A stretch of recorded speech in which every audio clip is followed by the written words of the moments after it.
This song is called Asynchronous Ontology for Dummies. Circles.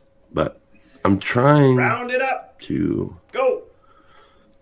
learn the song. There is no try. There's only do. Well, I don't know about the meaning crisis. Left, right, black, white, or other vices. Which Jesus Christ is right, or if we're all saved. From my perspective, a proposition, participate procedurally, running in circles, remembering body. We're in the age of decay. Symbolically speaking, the reapers are reaping them damn agricult. Oh boy, holy cannoli. All right, we're getting there. You wrote the song, sir. Please, sir. I wonder if, from my perspective, the proposition, participate procedurally, running in circles, remembering body. We're in the age of decay. Symbolically speaking, the reapers are reaping. Oh, shish kebab. Shish kebab. You know, tips my fingers. They go. Not this one. Kind of go. Numb.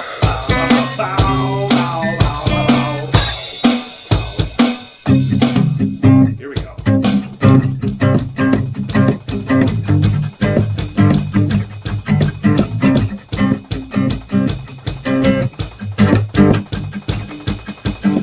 I don't know about the meaning crisis, left, right, black, white, or other vices, which Jesus Christ is right, or if we're all saved. From my perspective, proposition, procedurally learning, participate procedurally, running in circles, remember everybody, we're in the age of decay. Symbolically speaking, the reapers are reaping. And agricultures are whispering and sweeping. We're all in pursuit in the valley of the bee. Red pill, blue pill, red pill, Muslim, BMT. We're red and pill, got one and number two. We're all the same damn thing. So clean your room, repent on sin. Ontology for dummies, the bird's eye view. You really knew, cause you really say. Oh. Yeah. All right. I think I should be done with that because my fingers are All my being fingers and bitches. toes. Straight up bitches.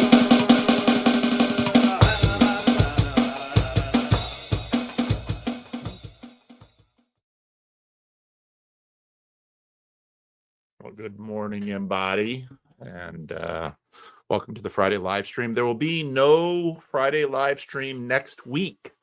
So all of you aspirational, virtually not aloners, if you want to grab the slot, 10 a.m. Friday, it'll be open next week, Friday morning. Now, I had earlier in the week tried to grab a bunch of duchies for our Estuary live stream today, but I didn't give enough notice. Some of these duchies are a little high status and they didn't have the slot. So eventually we'll do another duchy Friday Estuary live stream. Gonna have the Van Donk, gonna have some Van Osses. And you know, the Van Osses over there in the Netherlands, they're like the power family. You've got the two sons who have their own channels who really do good work, and then you got the Papa, who's often in the comment section, and he hosted last year's Breakwater. My February trip to the old country is coming along. Obviously, I've been talking about the Galway event in Ireland. That's the first thing. And then I'm in London for ARC. And then I think we'll have an event or two in London. And then I think Cassidy wants to whisk me away to the Netherlands, and we'll probably do something there, and to Germany. Those things aren't set yet. And as those plans get formulated, we'll let everybody know what's going on. Now, this morning, Luke, I've been doing these videos on the Emergent movement, and they even caught me by surprise, because I've been reading more Substack lately, and I often read Richard Beck. And one of the little things under the Substack said, the death of the Emergent movement. And I clicked on that and I read that. It's like, bang, it's like pieces were falling together. So then I read the whole thing, and then pieces were really falling together. And I was listening to the Emerged podcast, and it was like, oh my goodness, why didn't I put these pieces together? And reading the comment section and on Twitter, a lot of you have been having the same experience. And so then our good friend Luke says to me, and then I'm realizing, oh my goodness, Minneapolis is like ground center for so many. You got both John Piper, you had Doug Paget, Solomon's Porch, you had all these things. CW realized he's just a little ways from Solomon's Porch, which is now closed, and Paget's wife, the only way you could sort of find her is she's doing like yoga in a yoga studio there. So, and it was just all us like, libs do yoga. Yes. And so then it was like, holy cow. And then Luke was saying, like, Luke's always, see, Luke runs these little exclusive things. Luke's really into exclusivity. He's got these little clusters that he has in these super secret special social media groups. And he says, yeah, we've been talking about the Estuary stuff. And he said, me and my posse. And I said, well, would this posse come on the Friday live stream to share all about their emergent past and how that set them up for, although Sam's still a Unitarian. So Luke, I don't know. That was all a transcript of how our conversation went, basically. Exactly. Yeah. So this is the first round of Estuary. This is the introduction. For this panel, we don't need a lot of introducing, but maybe Luke, what are your credentials in terms of the Emergent movement? So another church I was thinking about was Open Door, which I've probably been to all these churches. I saw what the heck's his name? They had the movie about his mom and dad, Jay. He's a friend of Peter Rollins. Jay, what's his name? He lives in Minneapolis.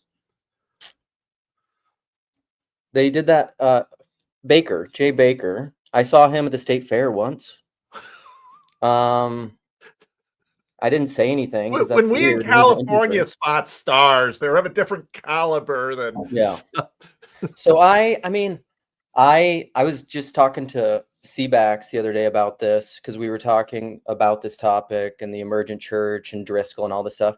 Like, I remember I was at Desiring God's postmodernism conference, and that's when Driscoll was there, when he was like all the rage, and when he talked about how he didn't need security because he just kicked people in the face. So like, I was there for all that. I have all my background. So my credentialing, I guess, is that all of my background was in John Piper, Gospel Coalition, Together for the Gospel, those circles. Like, I was in those churches reading all those books, but I was also reading books like Blue Like Jazz. I was reading Rob Bell's books. I was having pastors give me really bad takes on what Rob Bell was saying, like Nick was doing in the comments earlier. Sorry, Freerillian, but so like, because what happened to me once, I remember going to a church. I had just read this section in Rob Bell's book, Velvet Elvis, the trampolines and the bricks. And the pastor from the pulpit, I just read it that week, said, Rob Bell doesn't think the virgin birth is important. And I was like, that's slander. That's not what he said. That has nothing to do with what he said. Read the book again. So I don't know. I've been a proponent of adding iron to my straw men for years. So yeah, Luke has serious credentials in this whole emergent thing. But this next guy, you haven't even emerged enough to embrace the Trinity. I mean, and you didn't even embrace the Trinity Rob in order Bell, to leave it. Rob Bell taught me how to water ski. There it is. There it is. Bang. Well, I guess Like, I I still think, Paul, I still think you underestimate how much I was in normal evangelical circles for a lot of my life. And that I've always had sort of a 1 foot in, 1 foot out posture to the whole thing. But, in college, I was reading John Piper. I went to a conference or something where I'm pretty sure he was the headline speaker.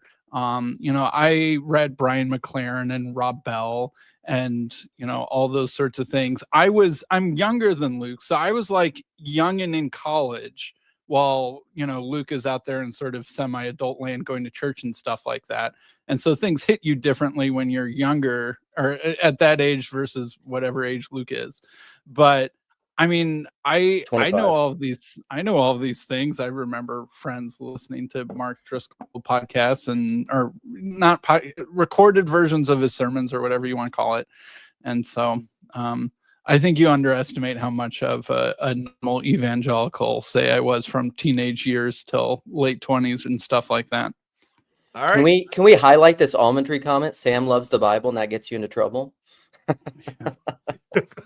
Because it's a good one. Mostly with There it Christians, actually. Yep, it's There true. it is. Yeah, it's really the Christians who loving the Bible will get you in trouble with. Pretty much. Father Eric, Father Eric was a little disturbed when I had Connor on because Father Eric felt I was cheating on him because, he's like Father Eric is like the one Catholic priest I've had lunch with. And now I'm going to go spend a whole bunch of time with these Dominicans on the west coast of Ireland. I'm going to be staying in the monastery. It's a sleepover. They invited a Calvinist for a sleepover. So who knows what's going to happen there. The emanating church, Father. That's like an anti-incarnation comment. Well, this next guy, I don't think we have any real questions because he early on identified himself as part of the Driscoll sphere. And, his high church affinities are now obviously clearly on display by his faux background. We decided that Tripp is Driscoll and I'm Rob in this conversation. Yeah, I could see that. But you're going to have to unmute there, Mark, Mark Tripp. And so give us just a little insight of your history with the Emergent peeps. And he's still muted. Boy, for a guy who works in tech, you're pulling a complete Vendonk there, Tripp. And still he's muted. Tripp. Okay, Tripp, you're going backstage. You're coming in last. I'm bringing figured out Sarah first. So go work your stuff out there, Tripp. Sarah, now you I didn't know. No, not that I didn't know you because you're actually an OG. It's just that we had this conversation long time ago, and you don't come up on the streams too often. You mostly stay sort of in Luke's little exclusive, secret network communities. But because you went ortho, I thought, oh, there's a story there, I bet. So, Sarah, what's your history with the Emergents? My first introduction was probably when I first moved from Texas to North Dakota, we were leading a Bible study, an intervarsity Bible study with some college students. And someone had brought these really well-produced, pithy videos, and they were called Pneuma. Ah, yeah. I remember them. Yeah, so we were playing them for the kids, and they were really, really impactful. Like everyone was very impressed with these little videos. I mean, they were very punchy, very to the point. And so we watched all of those with this Bible study group with college kids. And I think I probably wasn't as immersed in the emergent movement, but it definitely was influential on me. So I read Blue Lake Jazz and all of those books, Velvet Elvis, I think. But it wasn't too long before the circles that I was in basically kicked Rob Bell out of the approved the approved list of things that are acceptable to listen to. And I think, I mean, I remember getting phone calls saying, "Do you still have those Numa videos? You need to throw those out. You know, we can't we can't listen to this guy anymore." Burn your CDs. Yeah. And I think at that point, I kind of shifted more to gospel coalition type stuff. But I think there was definitely something in the emergent movement that resonated with me, as far as especially the, you know, the mystical and things like that carried through my whole journey, even though I kind of put all of that to the side for a while in trying to figure out my weird charismatic background and what that meant. Yeah, I guess that's it kind of in a nutshell. All right. Thank you, Sarah. And Tripp. Can you guys hear me now? We can hear you now. Okay. I think Tim Cook's trying to silence me. But I before I get started, I do like that Sam is making fun of Luke for being old. That's really fun.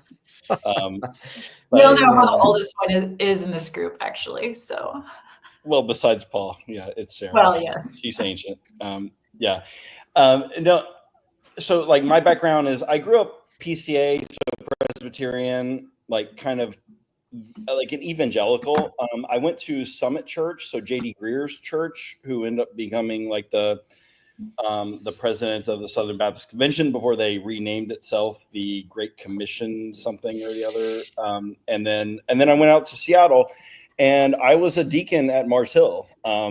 So like my credentials are I would have beers with Mark Driscoll like on a like semi-monthly basis, and we would chat and those kind of things. So like that's kind of, but I remember the Young, Restless, and Reformed being a term, and I remember Mark Driscoll being part of it. I remember John Piper kind of being a part of that kind of, even though he doesn't really fit in, I don't think, with Young, Restless, Reformed or Emergent. He's far more of an institutionalist than I think that those guys are.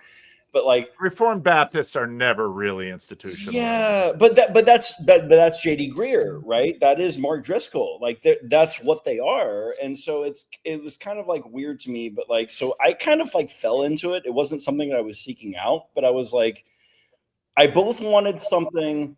I felt like the mainline institutions had a problem that they weren't taking seriously about how to run their churches, and I thought that. And you spoke about this a little bit. Maybe we can get into it, Paul. Is, you know, let's run this like a business, right? Let's have KPIs. Let's have success metrics. Let's have all these kind of things, and let's figure out what works, what sells, and what we can do. And that's what appealed to me about the Emergent church. But then also I was on the conservative wing of it because I wanted my theology to be taken seriously. So I was more on the Young, Restless, Reformed, and that's kind of how I ended up like in the Mark Driscoll sphere of that entire thing. So that's my background. All right. Now I have someone coming in, hopefully, that Luke doesn't know, because he's not a part of the secret sacred sphere that Luke is running. And I am waiting for him. I texted him this morning someone mentioned in the very early live chat that, oh, this guy needs to be here. And I thought, yes. So I texted him this morning, and he just texted me now and said, I want in. I said, okay. So we're waiting for him to pop in, but we will see if and when he makes it. I won't name him until you all see him in the backstage, but hopefully he makes it at least in for the pitch and the point and not just the play. So for those of you who don't understand how Estuary works, Estuary can be boiled down into introduction, pitch, an idea to the group, can be something intellectual, can be something contextual, can be something personal, can be something estuarial, but pitch something to the group, at least a place to begin the conversation. And then the third round is point, where you point to an idea that someone else has put on the table. Now, this really struggles. Some people really struggle with this, like Luke does, because the massive awesomeness of his personality just doesn't let the pitch reach escape velocity. So it's the only thing he sees is the thing that he just pitched. But we will see if he can manage this today. So you pitch and then you point and then we play, and that's basically how Estuary works. And you don't have to have an emergent pitch today, but given the fact that this is sort of hot in our conversations now, and it might win, but you might have a non-emergent thing to pitch and it will win, but we will probably talk about this. And I'm still waiting. I think our special guest has to arrange himself in his special chair in his special room. That might be some indications of who this might be. So yes, we will see. So Luke, because you are you just go around. I'm so curious. Oh, I knew it. I started making these emergent videos, and he just Close your YouTube, rookie. How to fix my audio. He just, because we might miss out on all those sweet F-bombs. Hello.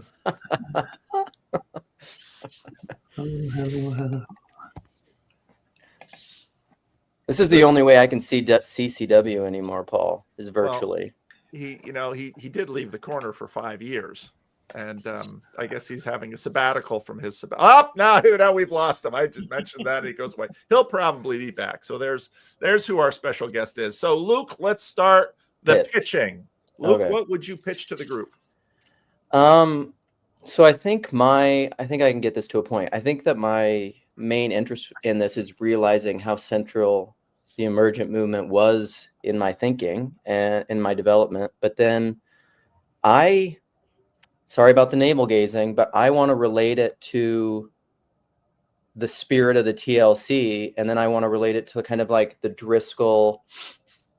There was a point in one of your recent videos where you had a conversation, you brought up this, it was maybe a clip of someone in the emergent movement who was having a conversation with Driscoll, and they started talking about, and Driscoll basically drew a line in the sand about complementarianism. And this guy was just like, oh, okay, I guess this isn't going to work. And so because of doctrinal and ideological differences, the emergent movement just kind of splintered. And I just want to riff on that and how that is related to what at least has not happened yet in the TLC. The TLC is kind of almost anti that in a way. So, okay. All right. Sam, what would you like to pitch? Can we just talk already? No. Sorry. Sam doesn't like the protocol. I don't like the protocol. Chicago people have been resisting the framework the whole time, but you're in my house now. We're going to do the protocol. My pitch is whatever Luke just said. Ooh. Sam brings a weak. What a rebel. What a contrarian. What a contrarian. Sarah, do you have anything to pitch? I mean, I actually like what Luke said. We were talking in our super private chat group just about like the four of us and how we all have a very unique journey and perspective, and all are kind of in different places and still disagree on a lot of things. And yet there's something that is keeping us together in conversation. So that's interesting to me. I guess it's just the individualness of how we ended up where we are and how come we're still wanting to talk to each other. Good. Thank you. Tripp, do you have anything you'd like to pitch? I'd like to pitch that I think that it's kind of similar to like something that Jordan Peterson talks about a lot, where like conservatives and liberals need each other. That like liberals are the one that push the boundaries and they're entrepreneurs, they explore, do those kind of things, and conservatives are one that keep the boundaries. And so I think that what happened with the emergent church was things had gotten too rigid and stodgy, and there was a recognition that that needed to happen. And so what happened with the emergent church largely was they're like, okay, we can throw off all these denominational boundaries and all these confessional boundaries and all those kind of things. And what I think ended up happening was they threw off so much that it wasn't cohesive. Like it could not stand the test of time. And so the institution, they couldn't build an institution around it. So like Acts 29, those kind of things that I was a part of, like they could not stand the test of time because they threw off too much of it. Mm-hmm. And so I think it's like where should be the bounded versus the guarded and those kind of things is where the emergent church failed. It was a reactionary force to a very like bounded view of the church. And I think that's where it both had its appeals to people that like, hey, we don't have to come with all this baggage, but then also what's actually keeping us together. And I think that's what's happening. That's what happened with the emergent church. All right, good. I think Sam's gonna feel bad about not having pitched because there's some good pitches here, Sam. There's some good pitches. Now, just wait till we start talking. Yeah, he's going to throw in a pitch. He's going to sneak it in there after. Well, there'll be plenty of pitches thrown, I'm sure. So, but CW, we didn't get you in for the introduction round. Now, I started, with this. I started with these videos about the emergent, and you were on it, like a. No, normally I try to avoid your videos. I mean, it was just there. And why did this whole emergent thing grab your interest? What's your background? Man, so during my heady days in Bible college, the emergent church was kind of just becoming a thing in the zeitgeist of this admittedly very hyper-specific Christian subculture that I was in. So I guess it's deeply intuitive to me as a part of my really kind of formative experience. And that was of course, 20 years ago now, kind of outing myself as a tragic middle-aged person. But yeah, during that time, the situatedness of my own life, I guess, meant that it was part of my experience. And of course, as I told you, I live a mile away from Solomon's Porch, or the late Solomon's Porch. I knew so many people who had kind of gone through that experiment in Christian community. So I feel like I had a kind of inside. Yeah, I rubbed shoulders with Doug Paget. I mean, I don't think he wouldn't know who I am or anything, but I like many of the people he described, the buses showing up or whatever, except I happened to be somebody in the neighborhood. But yeah, I even attended his, he had this thing where he would do a Bible study in advance of the Sunday. It's not really a service, but the Sunday thing to kind of create his sermon. And I went to a couple of those where, so I don't know. So I feel like I have some experience with it anyway. But all right. Probably from Bible college that I wanted to do some kind of non-institutional church experiment, and she just looked at me and then was like, "The emergent church is already doing that." And ever since then, I've resented them so deeply. You have no idea. All right. Do you now that's your introduction, do you have anything you'd like to pitch to the group? A proposal you'd like to put on the table? A saucy idea that will make all of us say, "Oh." Well, I noticed that you don't seem to pitch. I don't know if that was true in this case, because I was. Well, it depends. Because Sam didn't pitch, I might feel the need, but I think you should. But along the lines of what Tripp was saying, I'm kind of full disclosure. I'm kind of in this radical Kierkegaardian place in my life now. And I don't know if that's because of passing through the emergent church or trying to integrate in both an Orthodox Presbyterian church and a mainline Presbyterian church. So something there has messed up my brain or something. But I tend to think of like all institutional churches within Christianity as maybe more properly understood as parachurch organizations. So in a way, I've kind of like deeply imbibed the ethos of something of Emergent church, even though they were kind of like, the basement dwellers of Big Eva or something, perhaps.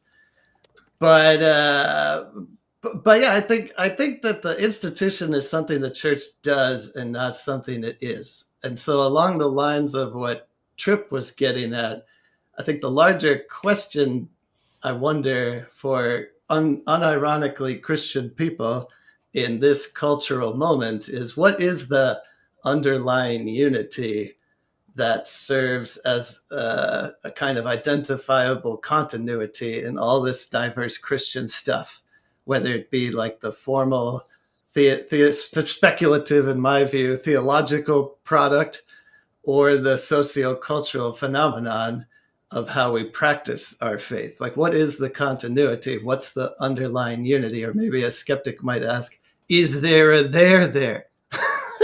That's what I'm interested in. I'm just gonna pause and say that's how to pitch. That's how to pitch. Nicely done, CW. Nicely done. I'm just gonna give a little pitch, because one of the things that I noticed was the Seeker Church basically said we can have evangelical unity by not touching this thing we call the gospel. The Young, Restless, and Reformed take something of that, and the thing about the Young, Restless, and Reformed is what the Young, Restless, and Reformed sort of did was make the gospel this magic pill that just bang. We got to get, you can hear that from Piper, you can hear that from Keller. We got to get them with the gospel. And of course, the gospel for them is heavy substitutionary atonement. I'm not going to use the P word because I think that's a modern accretion, which is not appropriate to it, but I'm sure some of you will say it. But, substitutionary atonement, the gospel, and then their entire shtick sort of went around the gospel, while the evangelicals were like, you would go to Willow Creek and, we're gonna meet in what looks like a junior college. We're going to have a completely blank stage. There's not going to be any symbolism around to scare the boomers who have, are still having the DTs from the mainline church. And we're going to have some smooth jazz, and we're going to have a little skit, and then we're going to have a little story and something to tug the heartstring. And then Bill Hybels is going to hit them with the 4 spiritual laws, or the Roman road, or evangelism explosion. So the left side of the Emergent church was like, hey, wait a minute. Shouldn't we talk about this gospel? And that's when you sort of had this supernova of theological speculation that got them kicked out of the institution. And again, one of the key things, if you listen back on the history, most of these people were youth pastors who were used to being employed. And when they got fired, they didn't know what to do. And I think that's a little different from the TLC, where, I know Luke's raking in those fat bucks on all of his live streams. But beyond that, this is pretty much financially speaking, a fairly skeleton operation. So the other pitch I would have is the question, where does Pajo fit into this picture? Because I think actually Pajo and Peterson and Vervaeke, but especially Pajo, is foundational from post-emergent into the Orthodox moment. So those are my pitches. Now we have the point. Luke, from all the things placed on the table here, what would you like to point to? Should have been taking notes. Sam's, I think. Just kidding. Just kidding. I will go with Trips will piss me off. So I'm here for. That's what Tripp and I. That's often what happens is we just go back and forth. That and fight. surprises me like 0% between the four of you.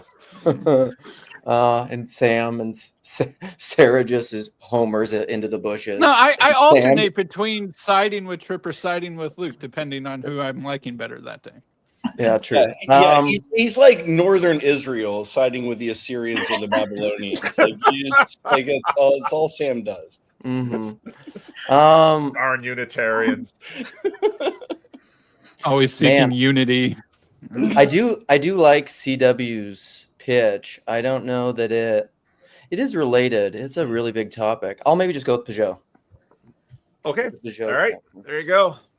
Sam, would you like to point, or are you still sitting out of the estuary? No, I'll point at Cale Zeldin. I thought that he had the best point. There's something of a failed generational handoff that's going on. So yep, I'll 100%. follow the estuary protocol by pointing to such a rebel. It's unbelievable. No, but like I mean, we'll get to me, but like you'll get your turn, Tripp. You'll get your turn. I mean, because that could get we're doing things decent and in order here. That's a little Christian Reform DNA. So Sam, instead of pointing, pitches Cale Zeldin a failed generational handoff. All right, so he gets his pitch and his point from the comment section. Sarah, what would you like to point to? I was going to go with Peugeot, but Luke stole it. No, you can point to the same thing because I'm counting here, and that's where we'll start. Can I go with Peugeot plus the attraction to liturgy? Yes, you can. Like the fact that I think all of us here have an increased interest and focus on liturgy. Yeah, liturgy would have made a really good pitch because liturgy is behind this, especially in conjunction with Cale's idea. So, all right, Tripp, your turn. What do you want to point to? See, I think that the things that we've talked about, like in the previous three pitches, are all somewhat related. Mm-hmm. I think that like the failed generational handoff, I think liturgy, and I think Pajo, they're all actually related because we're all trying to marry tradition to like novelty.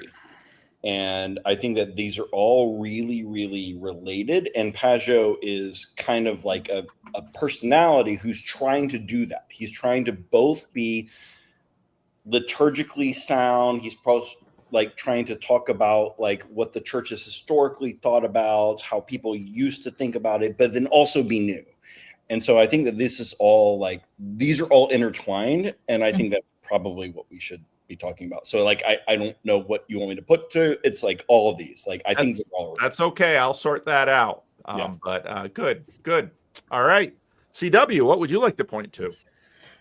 Well, I mean, the observation Tripp just made, or even kind of reiterating the theme of his original pitch, makes me think of David Coises, which I'm probably butchering his name, unfortunately, but he's teaching at Redeemer. I'm sure Paul's seen CRC guy.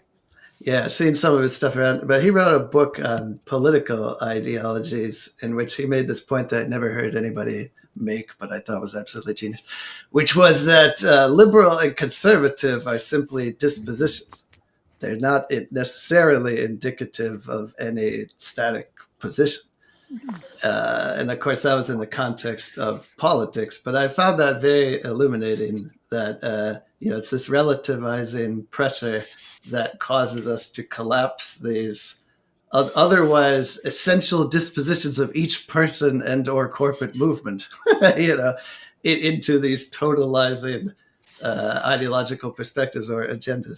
So that might have go some ways to reconciling the novelty and the traditional. But in far as pointing, I think the non-Pajo part of what Paul was saying is the part that's most palatable to me, because I mean, I remember part of my own kind of emergence out of evangelicalism was, realizing that a lot of that theology is undifferentiated in such a way that something like atonement theory is not theory, but conflated with Christianity per se. And that kind of revelation was a big part of my not really feeling comfortable in that universe anymore. So to the extent to which that's what you were driving at, I resonate a lot with. Yeah, that's good. That's good. Well, just tallying up things, sort of the Pageau point wins, but I will point to what CW said, because there are some parallels here in terms of sort of the civilizational Christianity, and I think the emergent movement was deeply about industrial Christianity. And so when CW said all churches are parachurch organizations, and I think especially in the Protestant world, and just the video I made this morning, which of course got a little spicy for some people, when I basically said, and that was as I was watching Nathan Jacobs, because I love Nathan Jacobs, and as he was working on the hiddenness of God stuff. But what exactly, where exactly are institutions? People for a long time have made the point that, did Jesus start an institution? Now that's a really Luke's going like this and it's going like this, right on top of each other. I think body is what the Bible says. I think that's what it says. So so much of the emergent movement was, and I like what Sam eventually pointed to, which was Kale's idea. Kale was another guy that I thought, maybe I should get Kale in on this one. But Kale's not always available. And then CW came up in the comments. Thought, no, I'll get CW in on this. So, yeah. But Pageau wins the straw poll. But of course, just have to do my best to represent the Catholic position, Paul. So. All right. Against my nature, but go ahead and play. Go ahead and play. Well, the emergent church was originated within an institution and did mostly happen inside church boundaries. Whereas whatever the heck TLC is doing did not originate inside church boundaries, did not originate inside church walls. And there's no such thing as a TLC church, really, yet. Even Paul's church isn't a TLC church. And like, you're the most TLC person there is. So there is this very different, and a lot of that's because of the internet, that the internet completely changed the way that we connect with each other and how we find people of similar mind and spirit or whatever. And so that, I think, is really a big difference. And it does have to do with the intergenerational handoff and that being interrupted by technology. There is a potential analog there, though, because one could argue that Paul's church, knowingly or not, is kind of sending him into the the field of the internet. But the interesting thing about that is, even if you could say that there's a sense in which that's true, that this is some missional aspect of Paul's vocation as supported by his local congregation, such as it is, I think that, you're right, Sam, that the mandate is not to plant a church necessarily. So then it raises this question of, well, what are we doing? And is this maybe an evolution that is compatible with the non-institutional ecclesiology I was suggesting? Although I would note that, a la John Calvin, there are many institutes of the Christian religion. So one can reject on an existential definitional level that the church itself is defined by its institutional organization or endeavors, while affirming and indeed even advocating for institutions and institutional activity. It's kind of what Paul does with TLC. Yeah, well, that's a very provocative. It's like, that's an interesting question to me. Like, is that a viable area for Christian cultural endeavor? Like a kind of more conscious. Yeah, so something that emphasizes the existential relationships between people as inviolably church-ish, but then organizes them in a way in which that organization is radically incidental to their existential identity as brothers and sisters in Christ. I mean, obviously, as somebody who used to read all the radical home church movement books and such, there's something very appealing to me about that possibility. But one of the points, so we're discussing a little email correspondence for our event in Galway. And one of the things that I pitched to them was, it's really curious how the state churches, State Church of Ireland is Catholicism, of Spain, Catholicism, of France, Catholicism, of Italy, Catholicism. In the 20th century, these things go through, and before, these things go through radical things. The relationship between church and state and the Spanish Civil War was a key element of the Spanish Civil War. In Italy, the rise of fascism, and the fascism and Catholicism, those two have a real integrated past. And of course, Vatican II sort of blows the lid off of it. But the rad trad, element of the RC today is super interesting in that regard, because Vatican II, they want to hold their nose. But how then does that play? And what's so interesting about the Emergent movement is you see people, so this leadership net thing, I love how the podcast began talking about how churches would receive faxes once a month from this leadership network, which is so seeker-ish. And these would be all tips on how to do this and do that and do this and manage the parking lot and the volunteers and do surveys. And I mean, I saw that front row seat of all of that stuff. And of course, that so violates the emergent sensitivities and a lot of the ortho sensitivities now.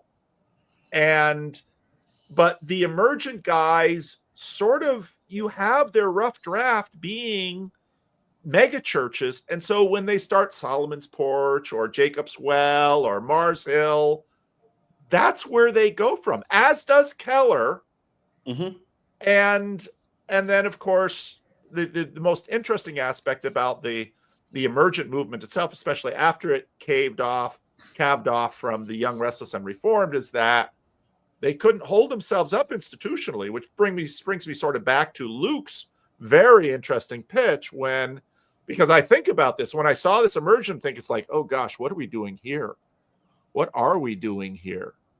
And why haven't we blown up? And, it was on the bus at Chino when we were traveling over to visit the Riverside Orthodox Church. Chad's sitting next to me on the bus, and he says, wouldn't it be great if we were all in the same church? And I said, Chad, it was amazing. We are, Chad. It was amazing in Thunder Bay when Catherine's brother serves communion in that conference. And I'm thinking, because the Catholics can't take it, the Orthodox can't take it, the Vervaeke tribe is just there wondering what the heck they should do. And it's just the Protestants. They won't let me take it. Sam can't take it. I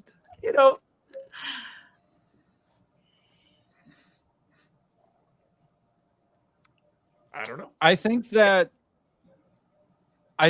one of the questions that really got sort of Luke's super secret sacred text chain going was the question of whether or not the TLC will fly apart in the same way the emergent movement did into somewhat predictable left and right wing directions. Now, the way that the left and the right wing looks in the emergent movement looks a little bit different than it would look in the TLC, right? Like, you can imagine Grail country-ish being the left wing of the TLC, even though left wing isn't really a fair and all-encompassing description of them, but it's still, we kind of know what we mean when we say that.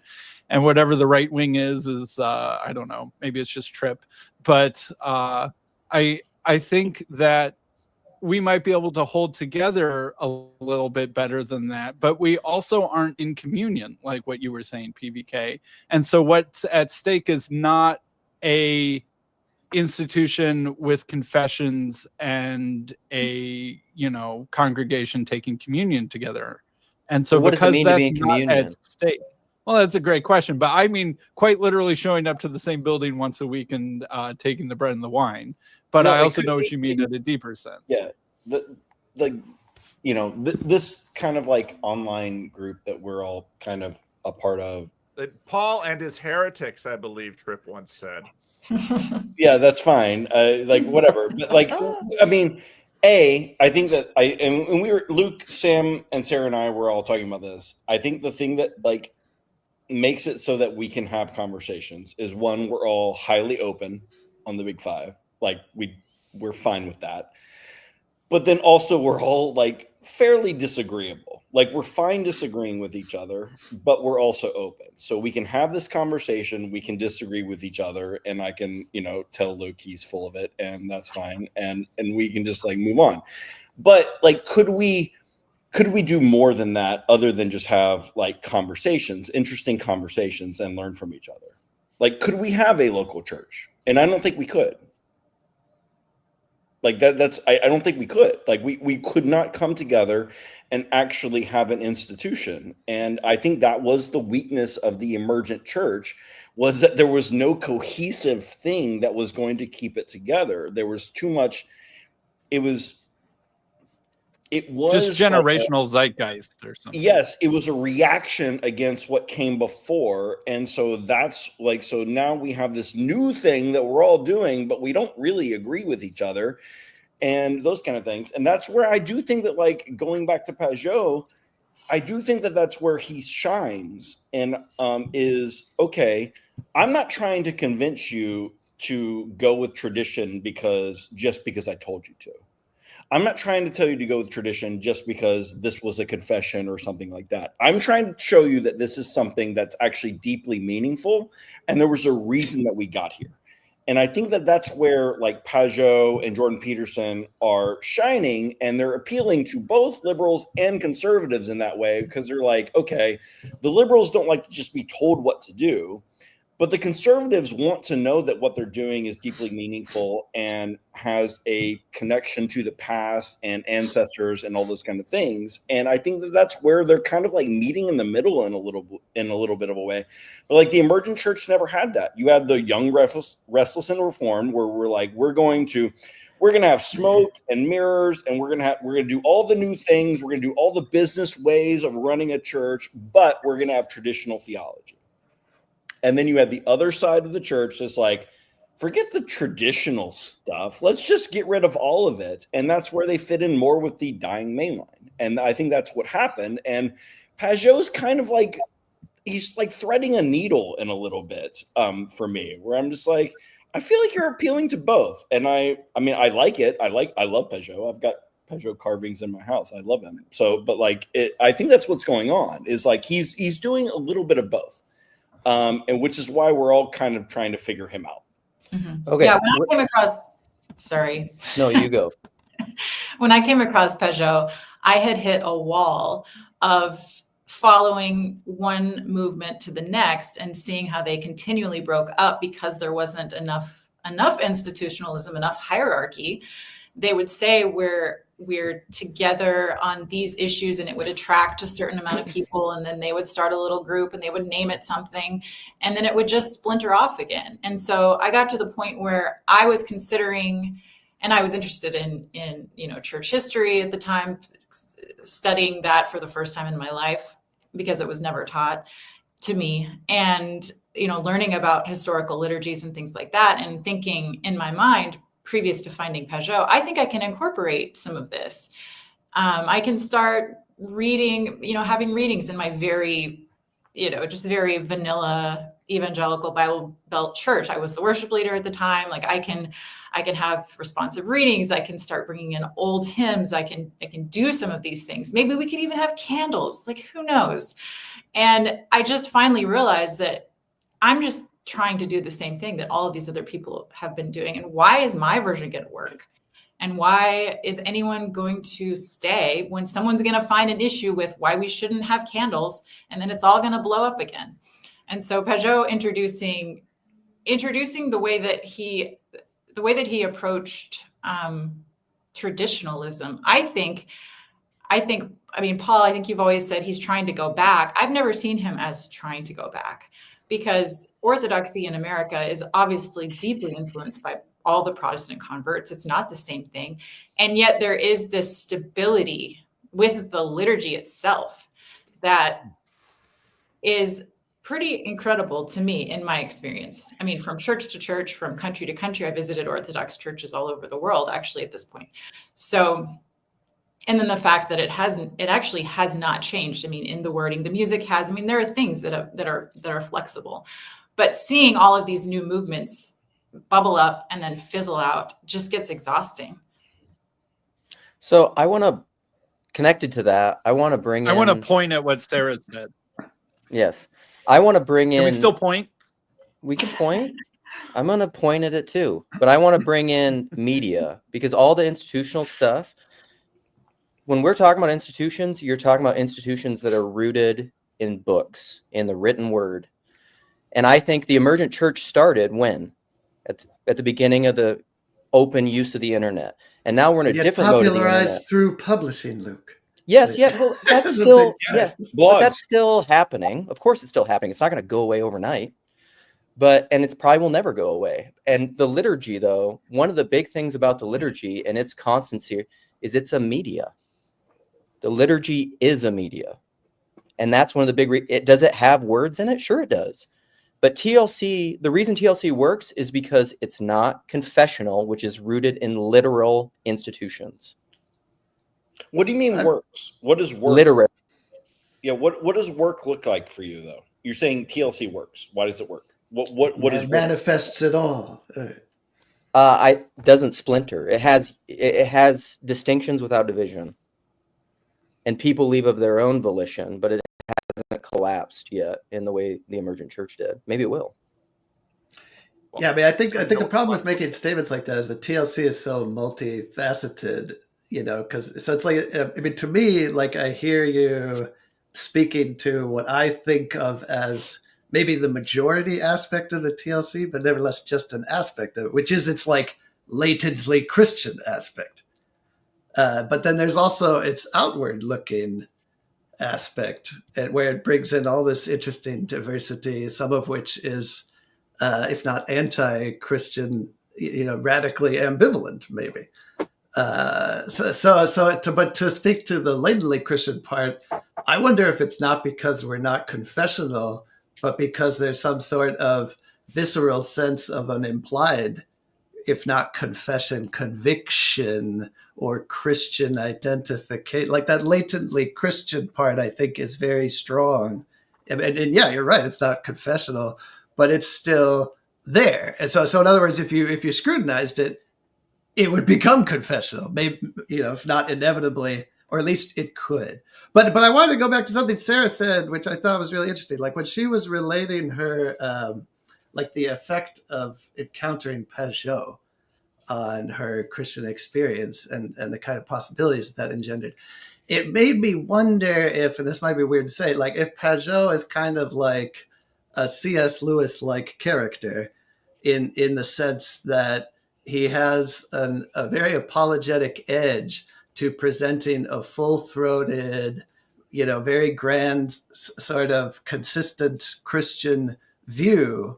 But for my purposes, what's interesting is that then gives people the confidence to engage in a variety of institutional contexts in maybe a way that I was alluding to before, where the organizational principles of the institutional infrastructure becomes radically incidental to their identity as Christian, and maybe even at the level of Christian thought, although more for Pajo, maybe visceral Christian practice or expression.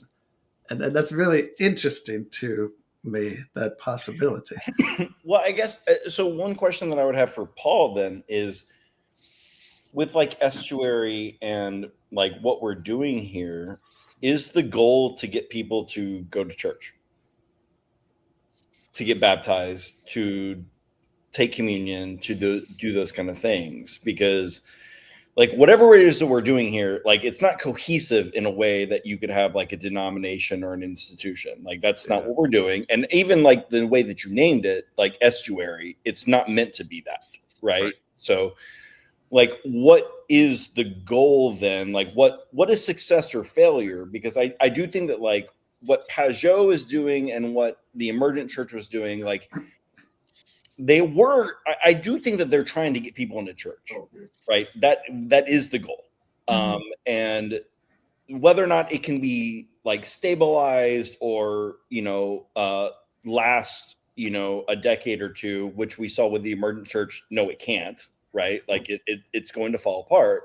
Like what are you trying to do with like this kind of thing, and how does that play maybe into the Emergent Church? I'm honestly, because it seems kind of similar in some ways it doesn't. I'm genuinely curious.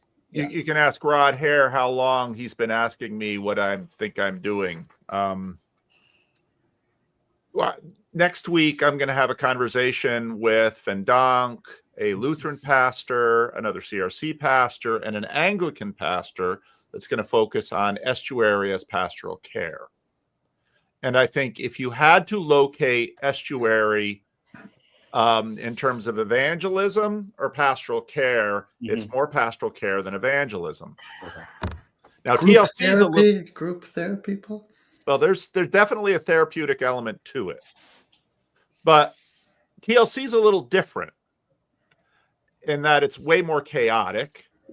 Now, of course, Father Eric, with his with the person who loves to agree with Father Eric, even though he doesn't go to church, to the best of my knowledge, Father Eric says there's no telos, there's no head, there's no boundaries to TLC. And I would say there's no head, there's no boundaries, but I think the incessant questioning about it is that we feel a telos, but we can't name it. We don't quite know what it is. Yeah. And I'm in the same boat. I do it because I see good fruit from it. Just in terms of ministerial instincts, it feels really healthy and right, because what I see is friendship, conversation, and this is very emergent.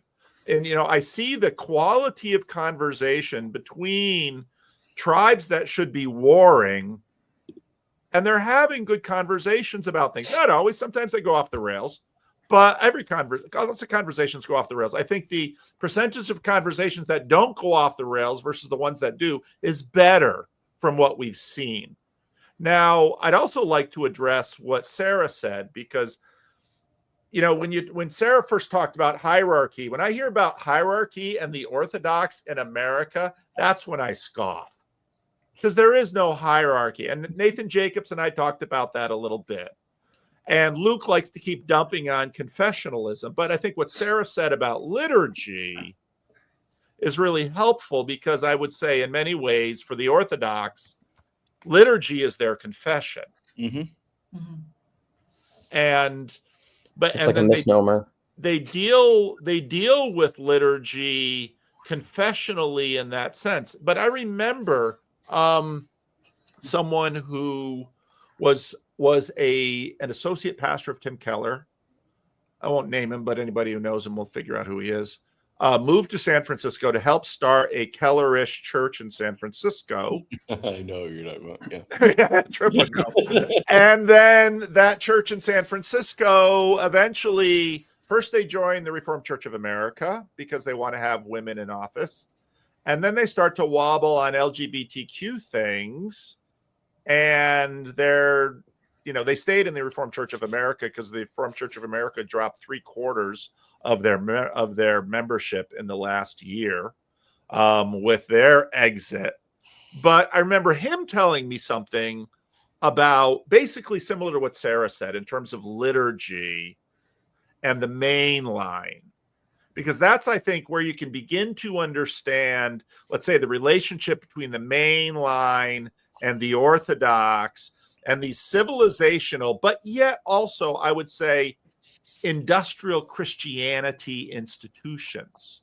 Although what's happening to Orthodoxy in America is happening to the Orthodox Church, just like it happened to the Presbyterians and the Methodists, and the Baptists were never. What do you mean by industrial? Industrial institutions, it's just repetitive. Well, it's I think Seabax, and so I just look at the Substack that I just posted. Seabax and Jordan Hall really nailed it in a little clip that Seabax made. And I think what Paul Kingsnorth is really railing against is not so much Christian civilization, but industrial Christianity.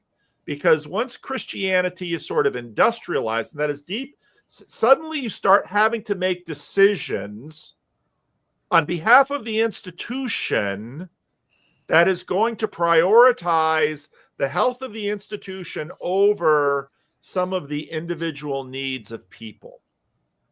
And of course, anybody like myself, we make decisions about and that's what happened to the Emergent Church by the Seeker Church. The Seeker Church said, no playing with theology. Mm-hmm. And the Young, Restless, and Reformed said, we're gonna double down on theology, but not exactly in sort of the thin evangelical way that, you know, all of the evangelical churches cut and pasted their belief statements into 11 statements on their website.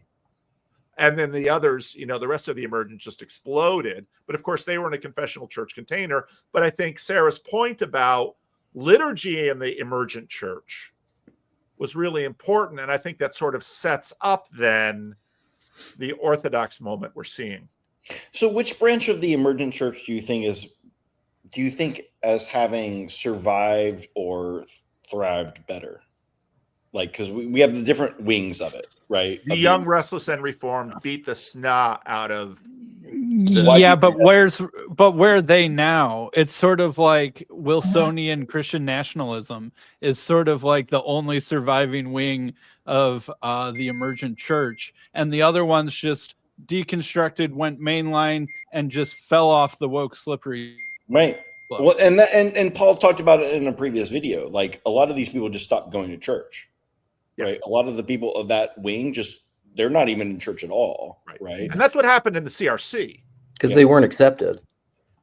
I don't think that's true, but yeah. Well, they couldn't. You see, in America, you can, and this is what, you know, all the Catholics and the Orthodox are always trying to shellac the Protestants on. In America, what do you need to start a church?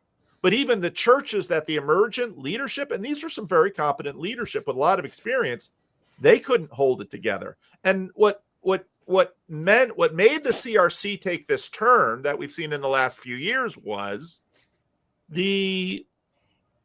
of the CRC sort of went mainline Emergent-ish. Their kids didn't go to church, but Young, Restless, and Reformed people that wanted a little bit more freedom than you could find in the PCA come into the Christian Reformed Church, and when the votes are counted, it's 70-30. Right. I mean, I think you could argue that the Emergent Church still does exist. Like, if you listen closely to the podcast, like, you will find that they emphasize that it originally began from this relationship between these people, and they were these really close cohort of friends. And you almost get the impression that, you know, they were going to live, you know, in other words, they were going to reflect on these kinds of things. They were going to push back against the strictures of the evangelicalism that formed them regardless. And that they were just trying to parlay this perhaps into the newest, greatest thing in evangelical movement Christianity. And that, you know, that institutional maybe pretense or agenda perhaps failed, but in that most basic primordial sense, they're still the same people and they're still doing the same thing. And even if, you know, I don't think the lines can be drawn that easily, especially as it relates to these Emergent folk. You know, they haven't shunned, you know, the people who went to the main line. They're all still friends.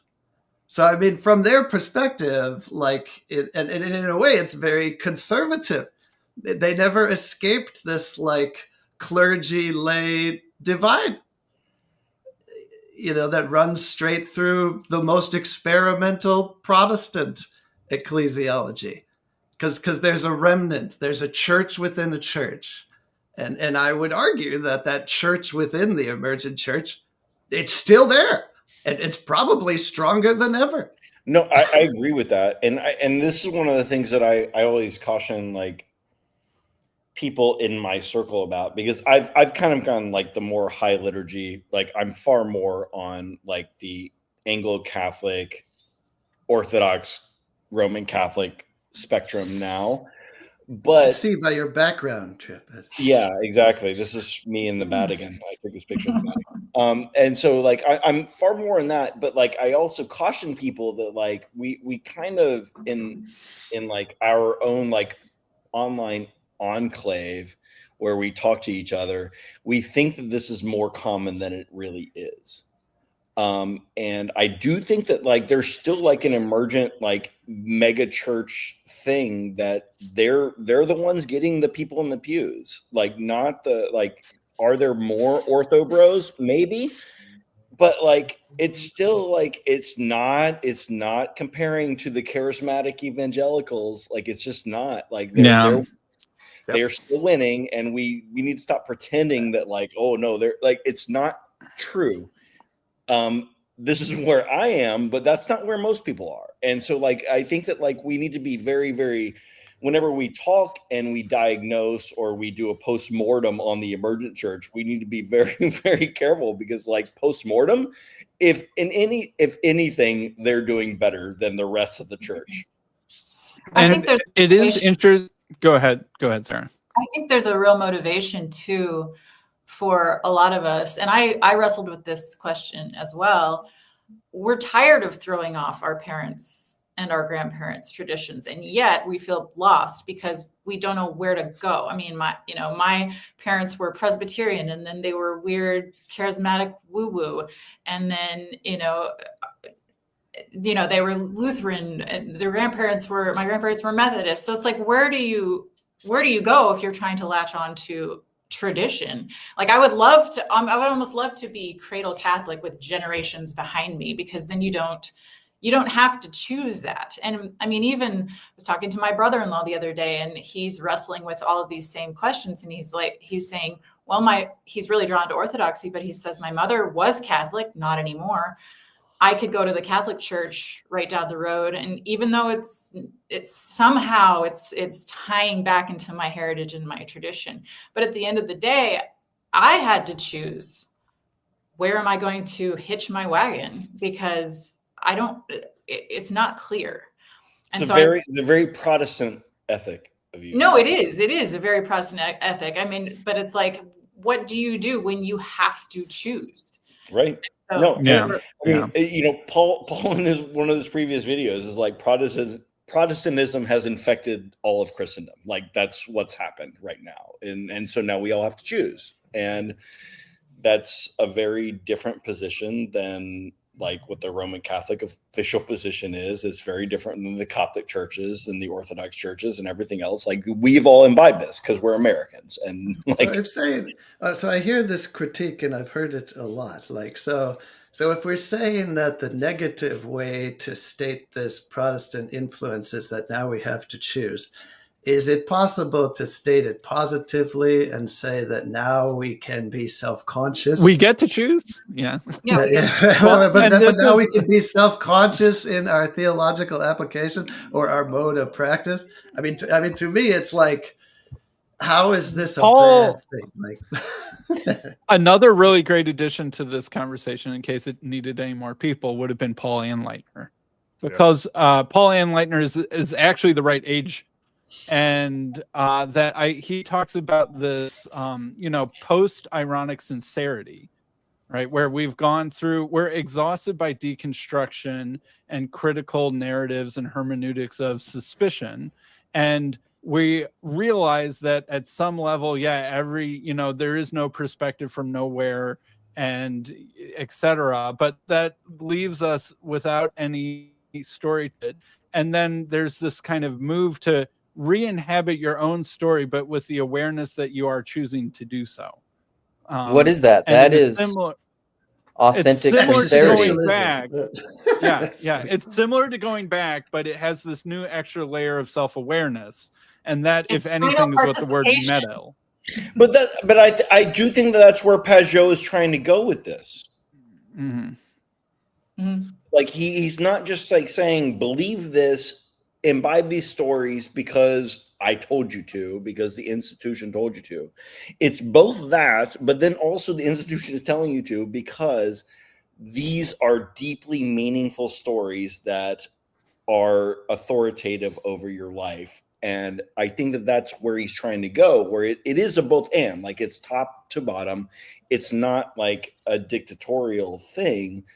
And I think that's where like why he's like appealing to people. But I think that like, you know, I think we all need to be aware that in America, we are all choosing.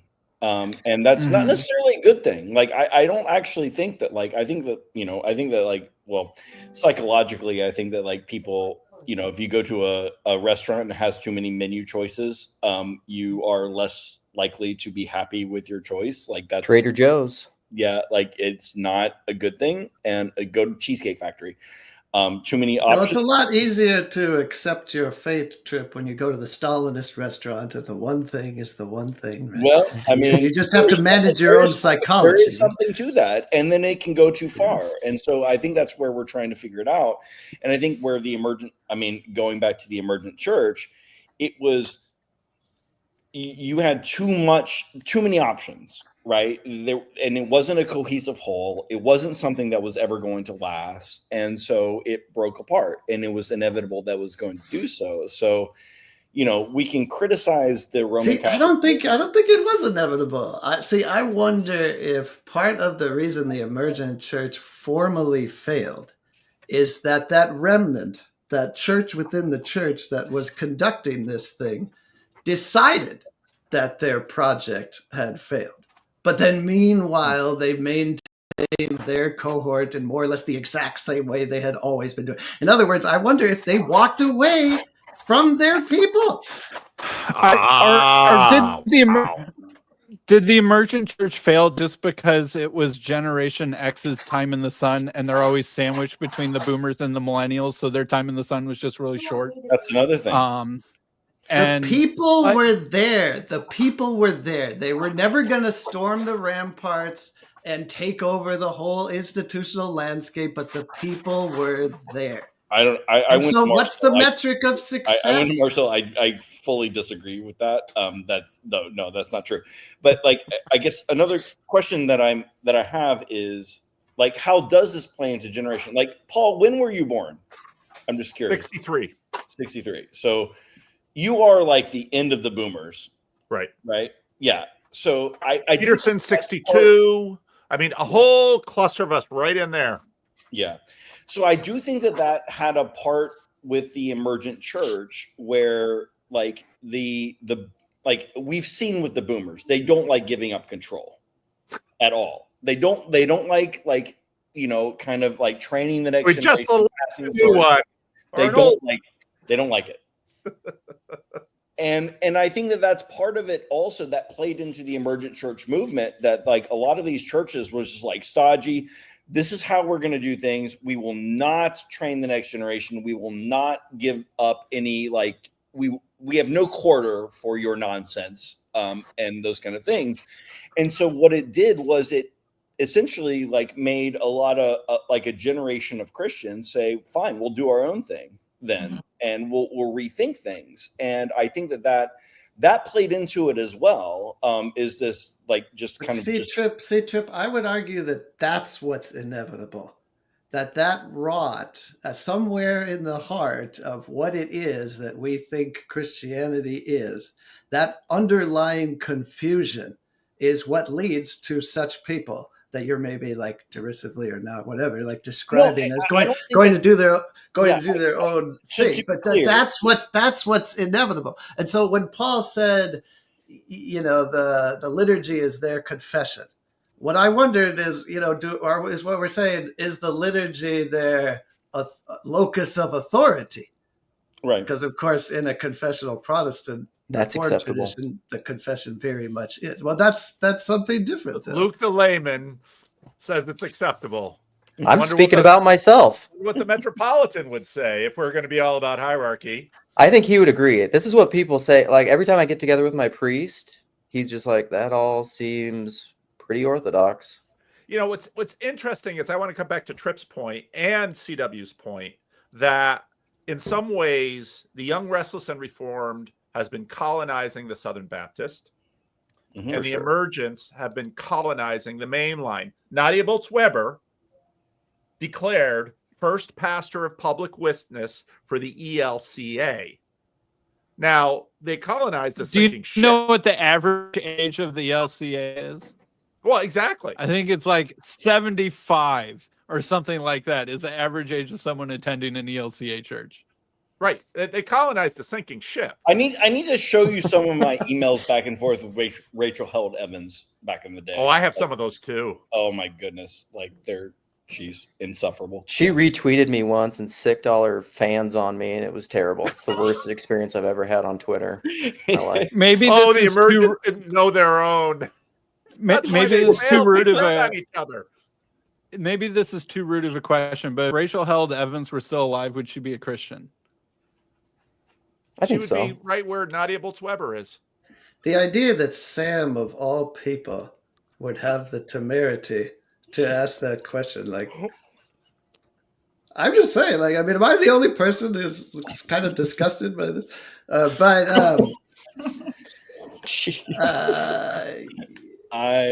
Yeah. Listen, I will defend Sam because I think all the things he's pushing on.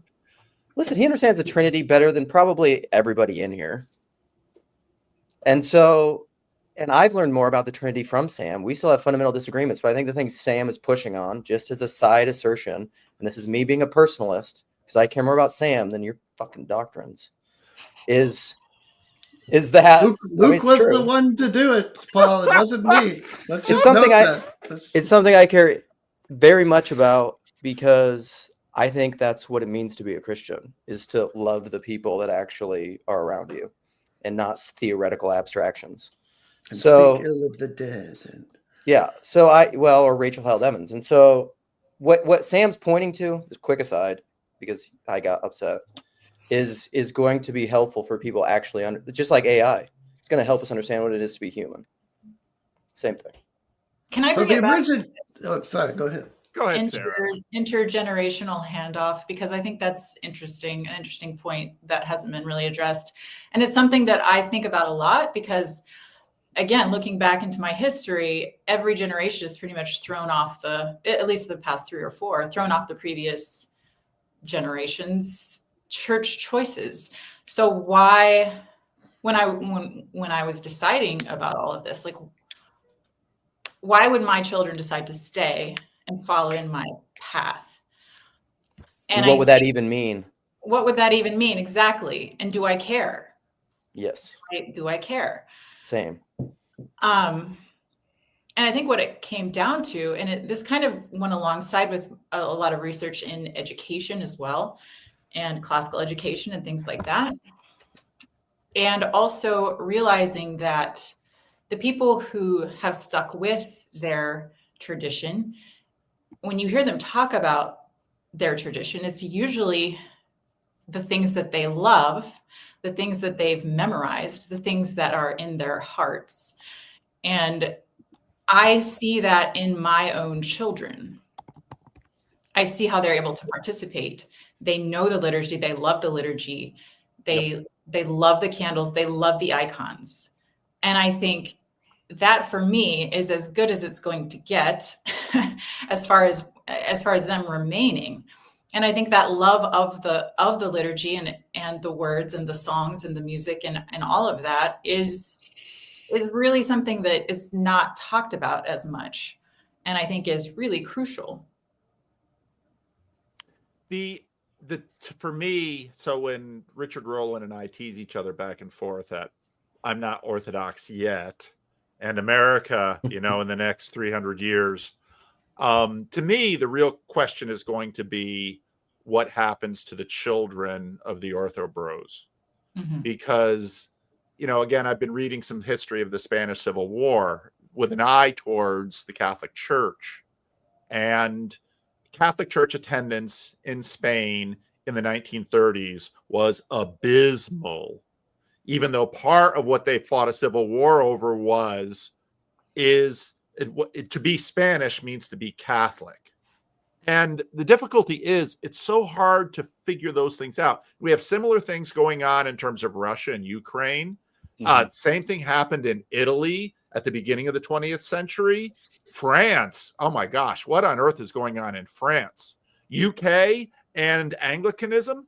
So I think you're really onto something there. And it has a lot to do with, both CW's point about all churches are parachurches, but it also has to do with civilizational Christianity, because America is civilizationally Protestant. And that is a big piece of what we're trying to figure out now, especially in terms of individuals. Paul, is there a sense in which that form of Protestant, I mean, if we're going to blend, and I kind of am loath to do this, but if we're going to blend the social analysis with the religious philosophical analysis, like, is there a sense in which Protestantism gave the world the neoliberal order that is now the Unitarians did, if not completely breaking down? Like, America is a Unitarian civilization, not just a Protestant one. Sorry to break it to all of you. And hence the individualism, because there was no Trinity to hold the relationship. It's not our, we conquered the world very easily. You Trinitarians had your shot and you messed it up. So don't. Yeah, how many Unitarians are there, Sam? It depends on how you count, but I think that probably most of America is actually Unitarian. There are dozens. There are dozens of you. The Unitarians excel at administrative bureaucracy to no end. So, yeah, well, I'll give you some of the founding fathers, but no, like we can be done with that. But I mean, I do think that there's something to. Yeah, go ahead. I think that part of what Christian Baxter had a comment that was, and Paul sort of touched on this, is the centerpiece of evangelism. And I think that, for the seeker movement, what their telos was evangelism, not building churches or institutions. Right. And the institutions, if anything, were means to that end. And they often had a very sort of binary once and done view of salvation. I'm not going to get into an argument about once saved, always saved, but they had a general feeling that once you had, said your Jesus prayer and had your conversion moment, that you were probably mostly good from there on out. Not a whole lot of emphasis on sanctification. It's just that you become another person who can be part of the evangelizing. Right. Yeah, you do the altar call, you say the prayer, now you're saved, right? And that's it. Yeah, and it was this very penal substitutionary atonement picture where your guilt gets taken from you, and then you have this very strong interior experience, and that was a real thing. Like, Luke might be mad, but this changed hundreds of millions of people's lives. As little as Luke might ever want to acknowledge it. Listen, God can speak through an ass. But this changed hundreds of millions of people's lives. But that sort of story doesn't seem to be working very well anymore. Like, even when you listen to the Justin Brierley, reemergence of belief in God, Ion Hersey Ali, etc., they don't tend to have this very strong Jesus died for my sins, kind of instantaneous conversion story that was especially common in the Billy Graham era and kind of lasted for a couple decades. And I feel like the burnout of the constant focus on evangelism, which you can just turn off if you become a universalist, that's a way of just flipping off the internal need to utilize.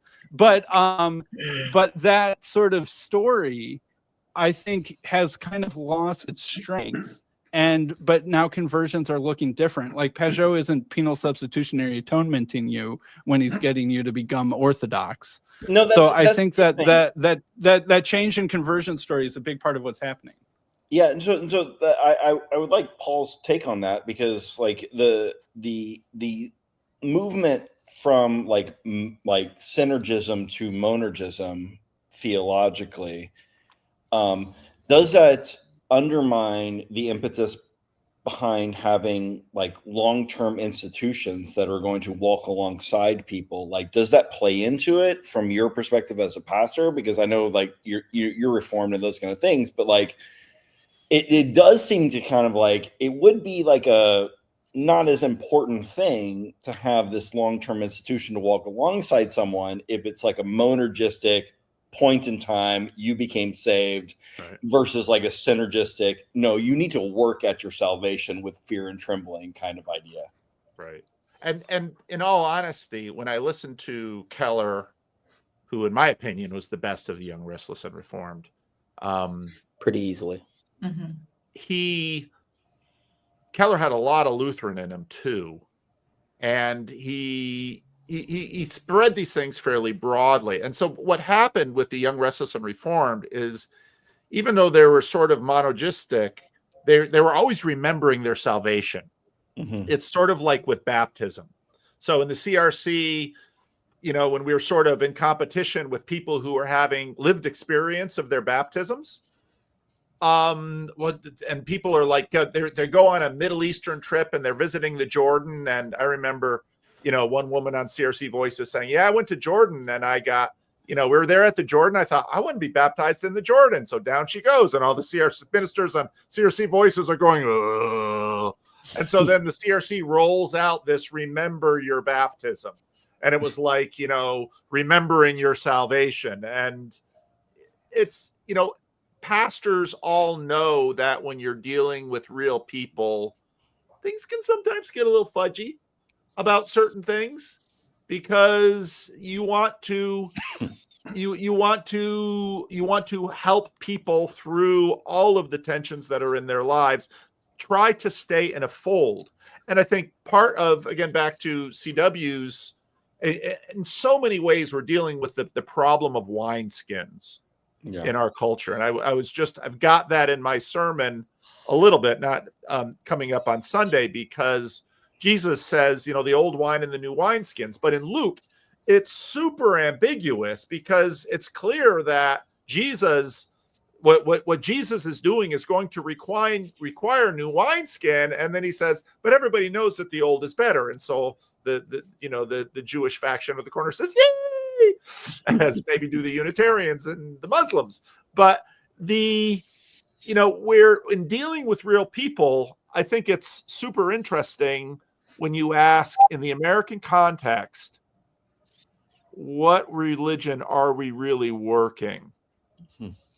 I think you gotta listen to Sam, that, hey, we all went to high school and we're reading those Unitarians, even in Christian Reformed Church. Sure. Yet the Unitarians come out of you've also got the Puritans and the Pilgrims. So there's a lot going on here. And when I hear Sarah say, you know, I wish I could be a cradle Catholic, just because I would love to see my family intergenerationally stay. That's part of the fight in the Christian Reformed Church. And what we see going on in Orthodox Church in America, if it hadn't been for the Orthodox moment, the Orthodox Church would be cratering as bad as the main line in America, because the immigrants are deconstructing, and many of them going evangelical. And part of the issue is that we might look around from the view from our little corner and say, wow, yeah, Orthodoxy is going great guns. But if you look at any bigger survey of churches in America, and this is where Tripp's charismatics, made a super strong point. Hey, you might laugh at those big box churches with their skinny jean pastors, but they do business. They're winning. Even Barack Obama is now pointing to evangelical megachurches as a exemplar of community organization. So, Paul, in your church, how many of the people are like intergenerational, like they've been in the CRC for a while. Like their parents were like, what percentage would you say? That would be Paul and his wife. Not my wife. She didn't grow up CRC. Not even his wife. Yeah, your dad was a pastor, but like, yeah, what percentage of the So church? I think we're down to one family who grew up CRC, and their kids don't go CRC. Besides, That's not your family, Paul? not my family, another family. Okay. Yeah. So, but there were more when I got here, but a bunch of them left because of me. So basically, everybody's drawing on evangelicals and Protestants. Like the boom in Orthodoxy is all evangelicals. That's true. All converts. Yeah, and the evangelicals drew on the main line. Yeah. The death of them, and they just switch And over Catholics. to- And Catholics. And Catholics. Well, See, you can look at it across the board. The ARP, the CRC, like the new influx. If there is an influx in any of these denominations, it's all the young, restless, and reformed people that are like finding another denomination. That's what's going on. They're leaving X29 and they're joining a CRC church or an ARP church or an Ortho Bro. Like that's what they're doing. Like that's just statistically what's happening. If they're going to church at If all. they're going to church. If they're not going to church, I mean, the rest of the emergent movement, they're either not going to church or they're going to some mainline denomination that's dying. That's what they're doing. But like everyone else, every other denomination that's growing, they're pulling from the young, restless, and reformed group. That's what they're doing. I mean, and so that I agree with Paul when he says like the young, restless, and reformed, they won in the sense that they're the only people really going to church anymore. But like obviously Acts 29 wasn't what it was 10, 15 years ago, and it won't be. Like they're all moving into these other things. But like that's the ARP, that's the PCA, that's all these denominations. Like, so is what CW said true, essentially, that like we're all just the same thing, we're just trying on different clothes? I think there's a lot of truth to that. Yeah. But this again, so then you ask what TLC and Estuary are about from my perspective.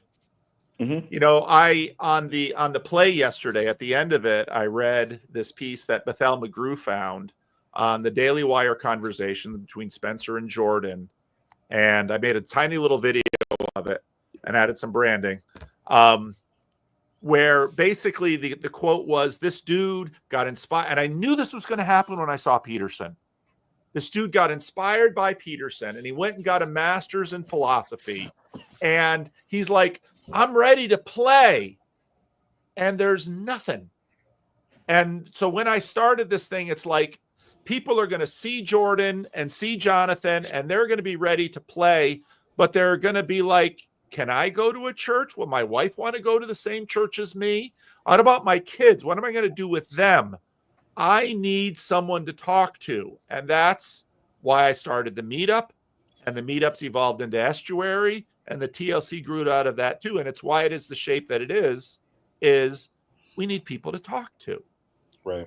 Do you think that's has it been I mean, I'm generally curious. Like, is this like a pipeline then? Like, have you seen people like come to Estuary first and then eventually get plugged into a church?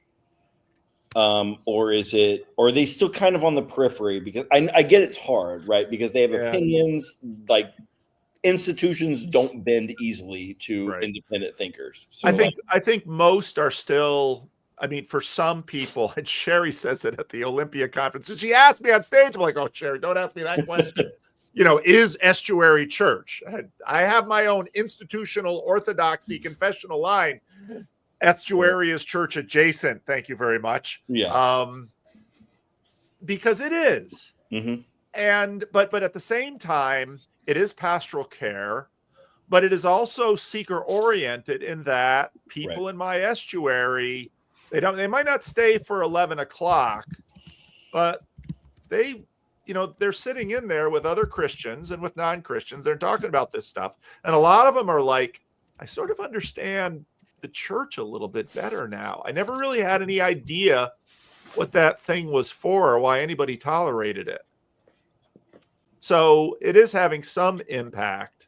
And it's very clear that the YouTube presence, the Peterson, Pajo, and to a degree, the PVK pipeline has brought a lot of people into church, because we saw that in the Discord, and I continue to get letters now that I'm going to church now. But even when we're in the Olympia conference, many people at that conference, because of this pipeline, have been going to church, but they're uneasy at church. And another video I have cooking is, you know, there's a lot of people who are like, well, they've started going to church. And so maybe they're doing the liturgy if they're Orthodox, if they're going to Catholic, they're doing the Mass, but they're still not quite sure what they're doing there. Yeah. Or Yeah. what. If I hadn't grown up going to church, and if I hadn't continually kept going to church, and I was a TLC person who had been pushed and encouraged to start going to church or what of basically whatever kind, I probably would have found it lame after a while, because I feel like almost none of my TLC self is very activated in an average church service. And I've been to a lot of different kinds of churches in the past couple of years, and that's true of all the different ones. And I feel like I'm operating on the older code that I know from childhood when I'm in those churches.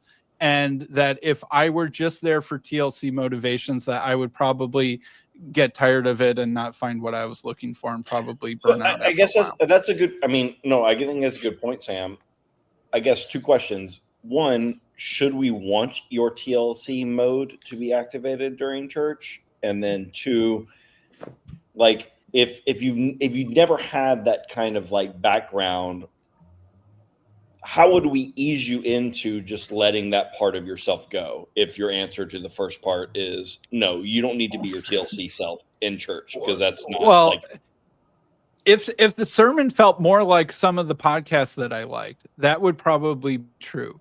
But there is like a taste of the worldview gap is tasteable, noticeable between, say, the average sermon and a collection of your favorite TLC-ish sort of pseudo sermons or sermons. So I think that would help. And if most of the people there, I felt like I could connect with them like I do when I'm at a Chicago Estuary meetup, whatever we are group. I felt like I had that sort of community. I would probably feel it that way, but I feel like I'm terrified to talk about TLC things in church. Part of that is just because it's me, but part of that is because, like, if I were to bring up Jordan Peterson or anything that could smack of something like that, it could have a really negative effect on a lot of relationships. Okay, Sam, the reason all that is, to go way back to what's his name? The guy who was at your meetup a long time ago, started the BOM with Joey. What the heck's his name? Anderson. What's his name? Oh, Tyler. Now married with a baby. Yeah. So Tyler said that a lot of what church has been is a masculine space with feminine language when it should be a feminine space with masculine language. And here's the thing, church, they tell you they want to know what you think and they want to have robust intellectual conversations, but bullshit, they don't, because they don't really want to know what you think. Because if they really know what you think, it might unsettle the literal basis of modern institutions, and they will collapse, because all of a sudden you're going to get out of the groupthink and things aren't going to go well. So you can only do it here because we don't have those stupid confessional boundaries. Well, which is why. And the people in the comments saying, I just want to go to a mass and I just want it to be blah, blah, blah, blah, blah, blah, blah. What you're basically saying is, I want to turn off culture basically of the church while I'm there altogether, so that so I don't go to a church with a conflicting culture to what I feel from my TLC culture. If I just or you want to shut off your mind. Right. Yeah. I want to shut off that so that I can still be full TLC and just like hear some songs and look at pretty paintings. But I think that most people still want something even more than just that. Right. But Andrew Sullivan. So I want to go to my Catholic church. I want to be gay married. I'd love to be gay married in my Catholic church, but I can't.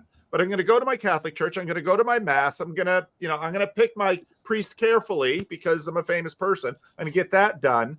And so everyone's mixing and matching. So Trent, this is where today's video, Trent Horn is my Protestant preacher, but I go to Catholic for mass and I'm a good Catholic. Well, Where is Trent Horn in the hierarchy? And so what exactly is that Catholic Church, or is CW finally right? And the Catholic Church is just a parachurch. I think there are at least two unexamined underlying assumptions that are crippling our ability to even talk about these things. And it seems to me that one of them we've already touched on, which is the almost ubiquitous and universal assumption that the church is to be unproblematically identified with an institution. And it strikes me that, regardless of the house church movement, emergent experimentation, TLC, yada, yada, yada, that for many people is still very much live and controlling in their thought of what church is. So that's one of them. And then the other one, I think, is the capitulation or conflation of all Christian thought with theological hegemony or theological method, that there is no Christian thought apart from a theological mode of analysis. Well, therefore, you have to choose. You have to choose which school. You can't think in light of your Christian convictions until you've resolved that question. Well, So that's a big so the mode of- unresolved problem. So shutting off your brain is not an option, and just going and doing the ritual. Right. It isn't if you're going to live out your faith. And this was my problem with the whole, and he's abandoned this now, Seems but this important. is my problem with the whole Vervaekeist religion that's not a religion. Because the obvious equivocation to me signaled, some cute polemic for something like religion without a theology. Well, that's very attractive to people until they want to think about it. What the hell am I doing? Why am I doing it? Well, that's, theology is helpful then. But so if you have this absolutist mindset that, that theology is not a pragmatic, speculative device to help me make sense of what I'm doing in my religion, but it is the only way that I can approach religious thought, yeah, you get into this quagmire. And I see this in all these incoherences, even in this discussion. I see Tripp, who is in my mind, fixated on movement Christianity and who's up and who's down. Then meanwhile, he balks at the suggestion that the emergent church still has people they could serve. But look at Paul. Paul, who you love, Tripp, he's a failed pastor. He's a failed pastor who with has ADHD. not given up on loving his people. That's the difference. That's the only difference. I think I figured out Not to pick on MJ him, is not to actually CW. MJ is a burner account of CW. This is so fascinating because you have successfully defeated a position I've never held. I do not think that Paul is a failed pastor in any way, shape, or form. No, that's my view. That's my view. Okay, well, that's not my view at all. That's you are arguing against a position that I've never. I disagree with Paul about that too. Yeah. No, that's not what I'm saying. What I'm saying is that at some point we are abstracting out what does even the emergent church mean, right? We don't know. It is we are it is a fuzzy term. We don't know which churches belong as part of it, which ones don't. We don't know. Is John Piper part of the emergent church? Is Tim Keller? Is Mark Driscoll? Is Rob Bell? Okay, we get it. These are fuzzy terms. That's fine. I think that we can all though agree that there was a thing that was happening in the mid 2000s to the mid 2010s that was different, that was outside of normal institutional bounds of denominations like the Presbyterian Church of America, the PCUSA, the Episcopal Church, the Orthodox Church, the Roman Catholic Church, those kind of things. There was something different that was happening in a non-denominational bounds that was different, and there were different factions with them, and part of them just ceased going to church altogether. Other ones joined more conservative denominations. Again, church institution. I mean, again, you can't get away. No. I'm sorry. I'm not going to play that game. Like no. You have like, to. You don't have a there choice. are You church don't have a choice. denominations. There are church denominations. I'm not going to like say that I'm a good Protestant. I don't dispute that. I'm not trying to say that institutions so like I'm not or saying that they're church inherently. denomination is the church writ large. That's not what I'm saying. What I am saying though is that there were like that movement within the church writ large, like had some spectacular successes and also some spectacular failures. And it's interesting. And we should think about like, why is it that some of them failed, some of them didn't, some of them never went. Fair enough. And honestly, I think you're arguing against a position that I haven't advocated at this point now, because I agree with everything you're. Oh, everything no. you're Okay, everything you better you're just saying. let me talk. I think No, then we're both the more interesting question is, what is institution for? So regardless of whether it's conflated with church, the reason that other question is important is because if people can't separate the institutional activity from the church from her existential identity as God's people, that question becomes a lot more all important, because now it's not just what is the institution for, it's what is Christianity for, Tripp? No, I agree. So let me ask you, what is the institution for? I don't answer. Oh, let Sarah answer. Sarah, you go. Thank I think God. at the end of the day, someone has to make a decision. And you can say that you don't have a hierarchy or that you don't need an institution. But what it comes down to is that there are groups of people, and if you're trying to do anything organized, the buck stops with someone. And I think this is, I mean, I saw this happen in my own church that ended up splitting, and it was a question that I had as well. It's like, why are we appealing to this authority or that authority over another one? And I mean, they were trying to resolve a theological dispute, and someone was referencing, we're saying we're a Bible church, but someone's referencing Grudem, systematic theology, and someone else is referencing John Piper. And then at the end of the day, the head elder, who's supposed to be an equal, made the decision. And so, but why? And I think it just is a necessary part of being groups of people. Like, you have to have, and you can acknowledge it or you can not acknowledge it, but it's going to be there. Yeah, I don't like that, because I think we all kind of came to the agreement that all institutions are inherently demonic before that. No, you came to that agreement. Yeah, but literally no one else in this chat has agreed to that. They're not perfect, but they're necessary. Look, even the one who said that, Paul Tillich, was himself an institutionalist. That's Okay. worth noting. Okay, but why all these things are failings? Because the biblical illustration most often used is body or a family. Why does a family fall apart? It's a failed leadership and it's failed hospitality. You can't colonize your children. It won't work. You don't actually make children. You can't. If institutions are doing that, they're demonic. Well, I wonder what you guys think about this as a discussion point, and by way of answering Tripp's question. And I think agreeing with Sarah. In like 2 minutes, so. Okay, well, I think agreeing with Sarah, who has to go in 2 minutes. I think the purpose of the institution is to carry out and facilitate the will of the church. And I think one of our problems is that in the case of Christianity, that's not monolithic. And that seems quite evident to me. It is. What is the will of the church?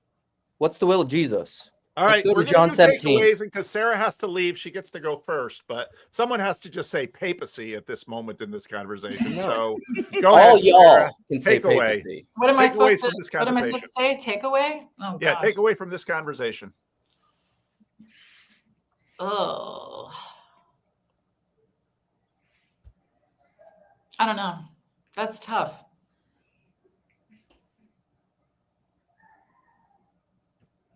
I think the more I talk to people, the more satisfied I am with my choice to do what I'm doing. Because again, coming back to the point that we do have to choose, I tried to choose the thing that I felt like I could pass off to my children and they could take it and raise their children that way for generation after generation. And if they don't, I think that the pursuit of wanting to follow Christ through all of this will shine through. And I think that's something that all of us probably were raised in homes, whether or not we followed in the footsteps of our parents, we did take on their passion for following Christ. And I think that's why we're seeking and why we are in a church, still attending church. And perhaps that's why the people who fell away are not going to church anymore. That's my takeaway. All right. Thank you, Sarah. You can leave whenever you need to. Luke, takeaways from this conversation.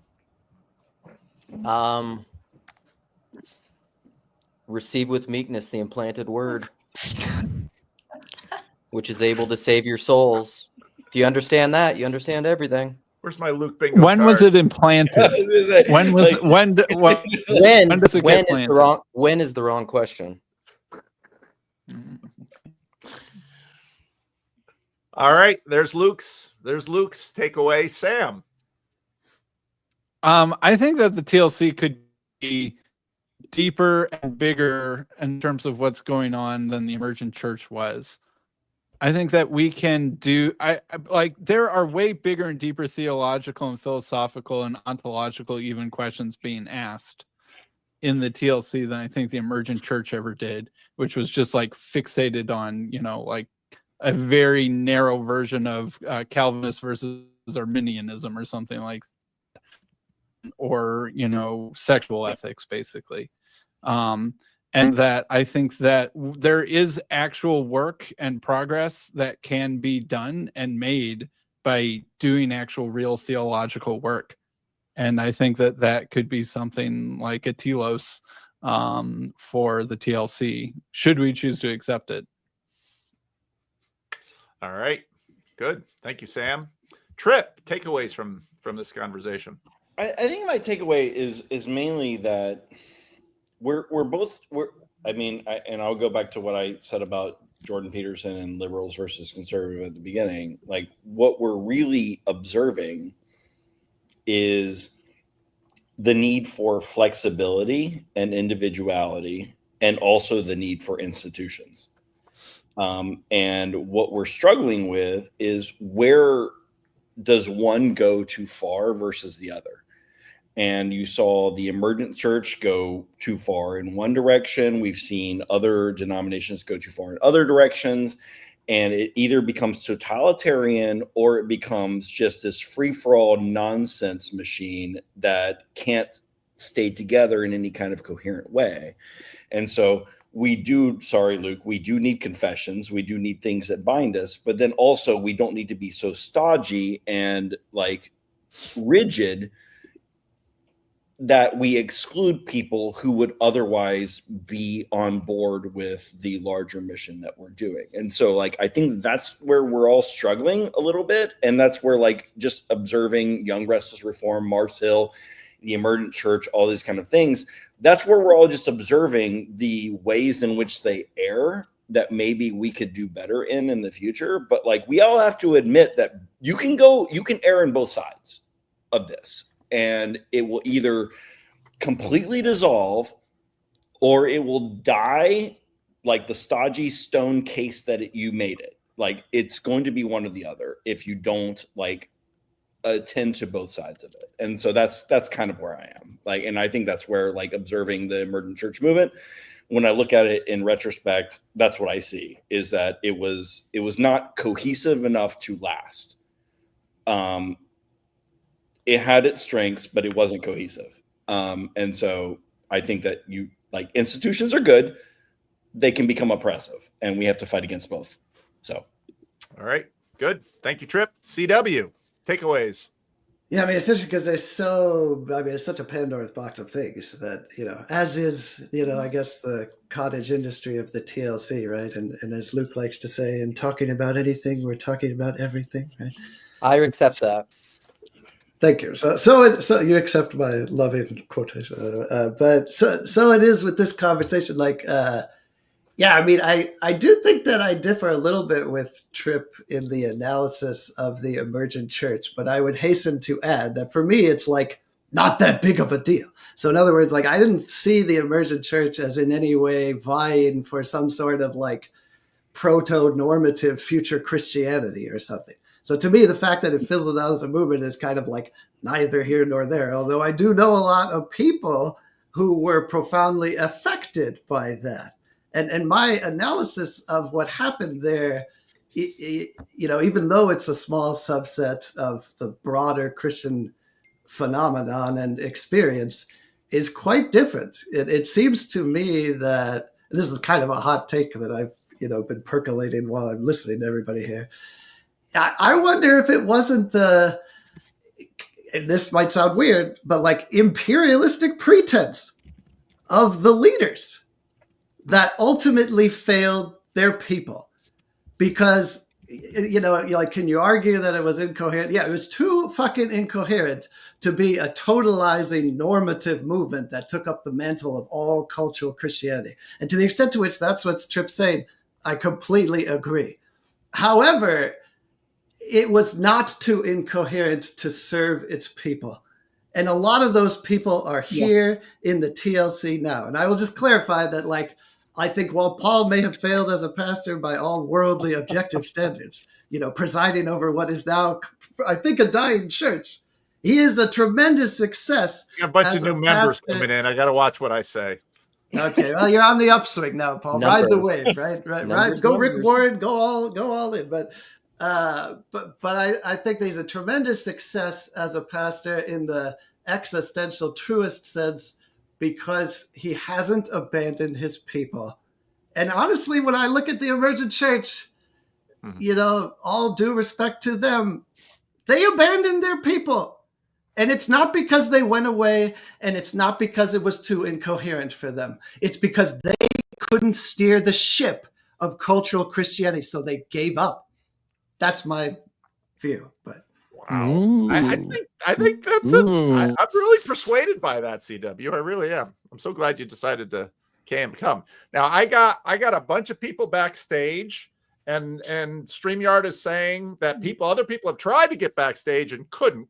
So what I'm going to do is I'm going to bring the backstage people one at a time in, and I'll leave the ones in, but then I'm going to sort of have fishbowl rules. So if you're, if you can leave, go ahead and leave. I'm going to priority to the main panels, but so those of you backstage, just be a little patient. I'm going to bring you in one at a time to say their thing, and then we'll continue the conversation that way.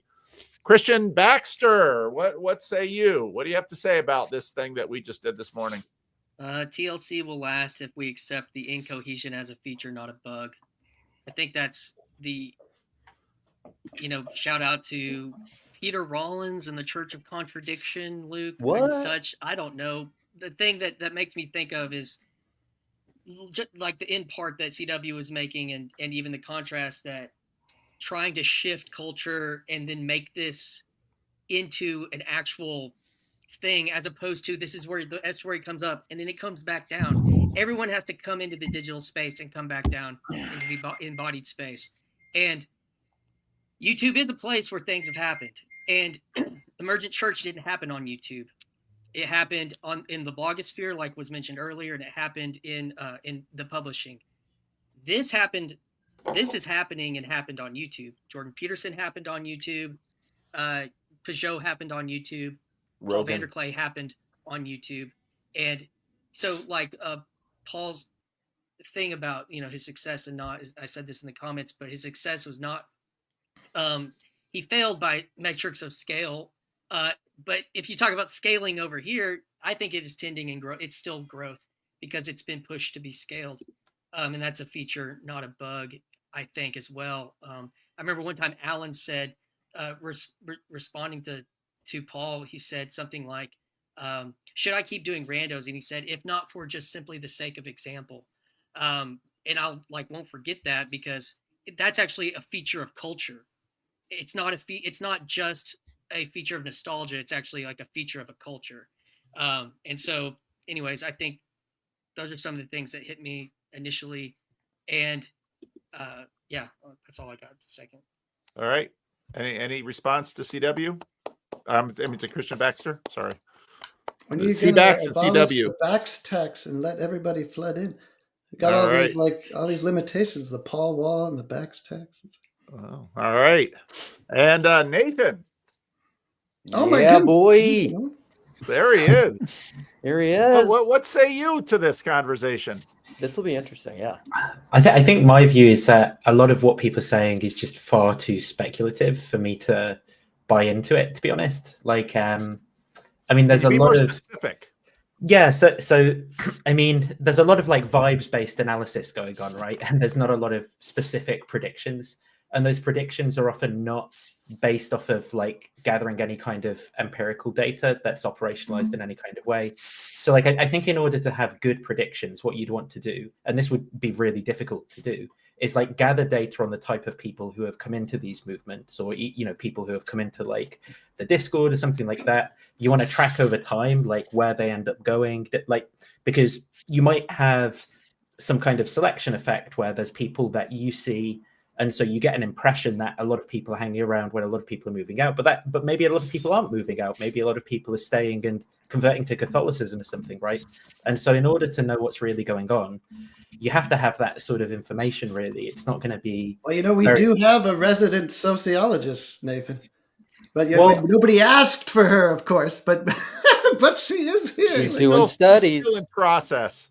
Well, that's like, I mean, when that's done, maybe I will be satisfied, right? But at the minute, I'm not really buying into. I want to believe, but I doubt. What exactly? Now, what exactly are you skeptical of? Or are you just saying, we're wasting our time? Yeah, I mean, I just think it's like, I don't know exactly how to phrase this. It's like sort of like shooting the shit sort of thing. Sorry. It's like, it's like a big part of it.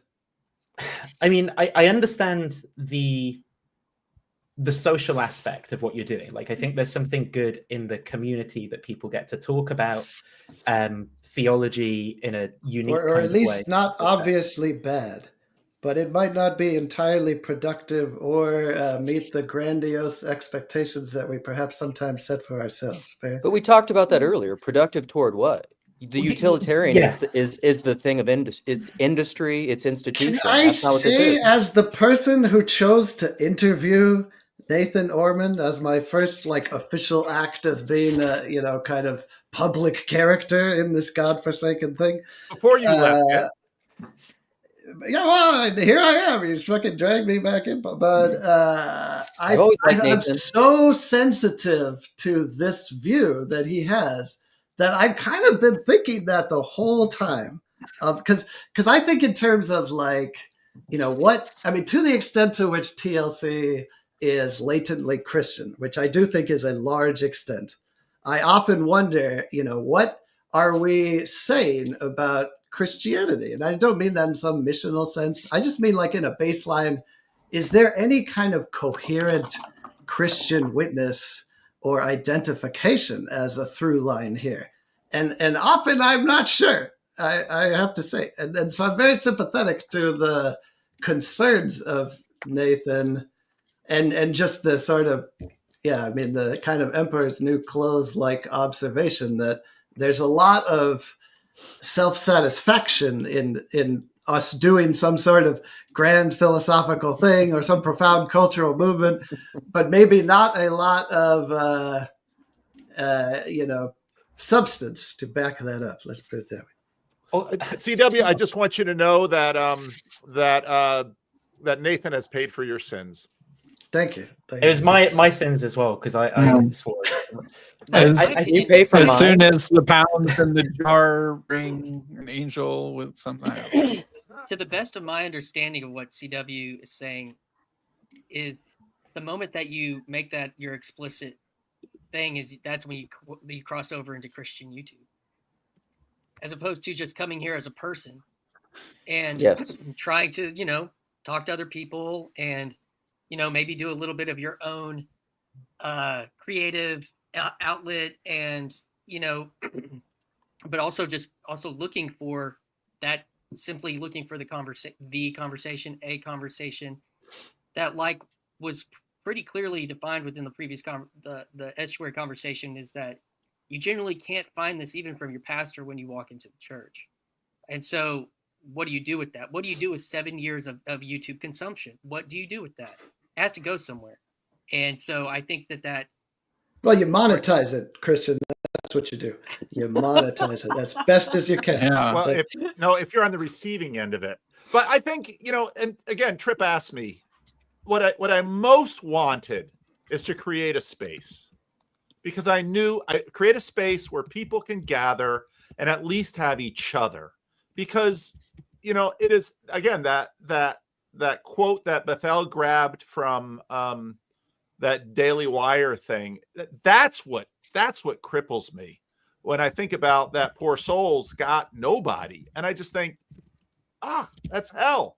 Can we rescue the dude? I don't know if he can be rescued or not, but so even if Nathan, does any part of that resonate with you? I wonder, because I happen to know that you have disclosed that you are one of the 12 viewers at times of the Freddie and Paul show.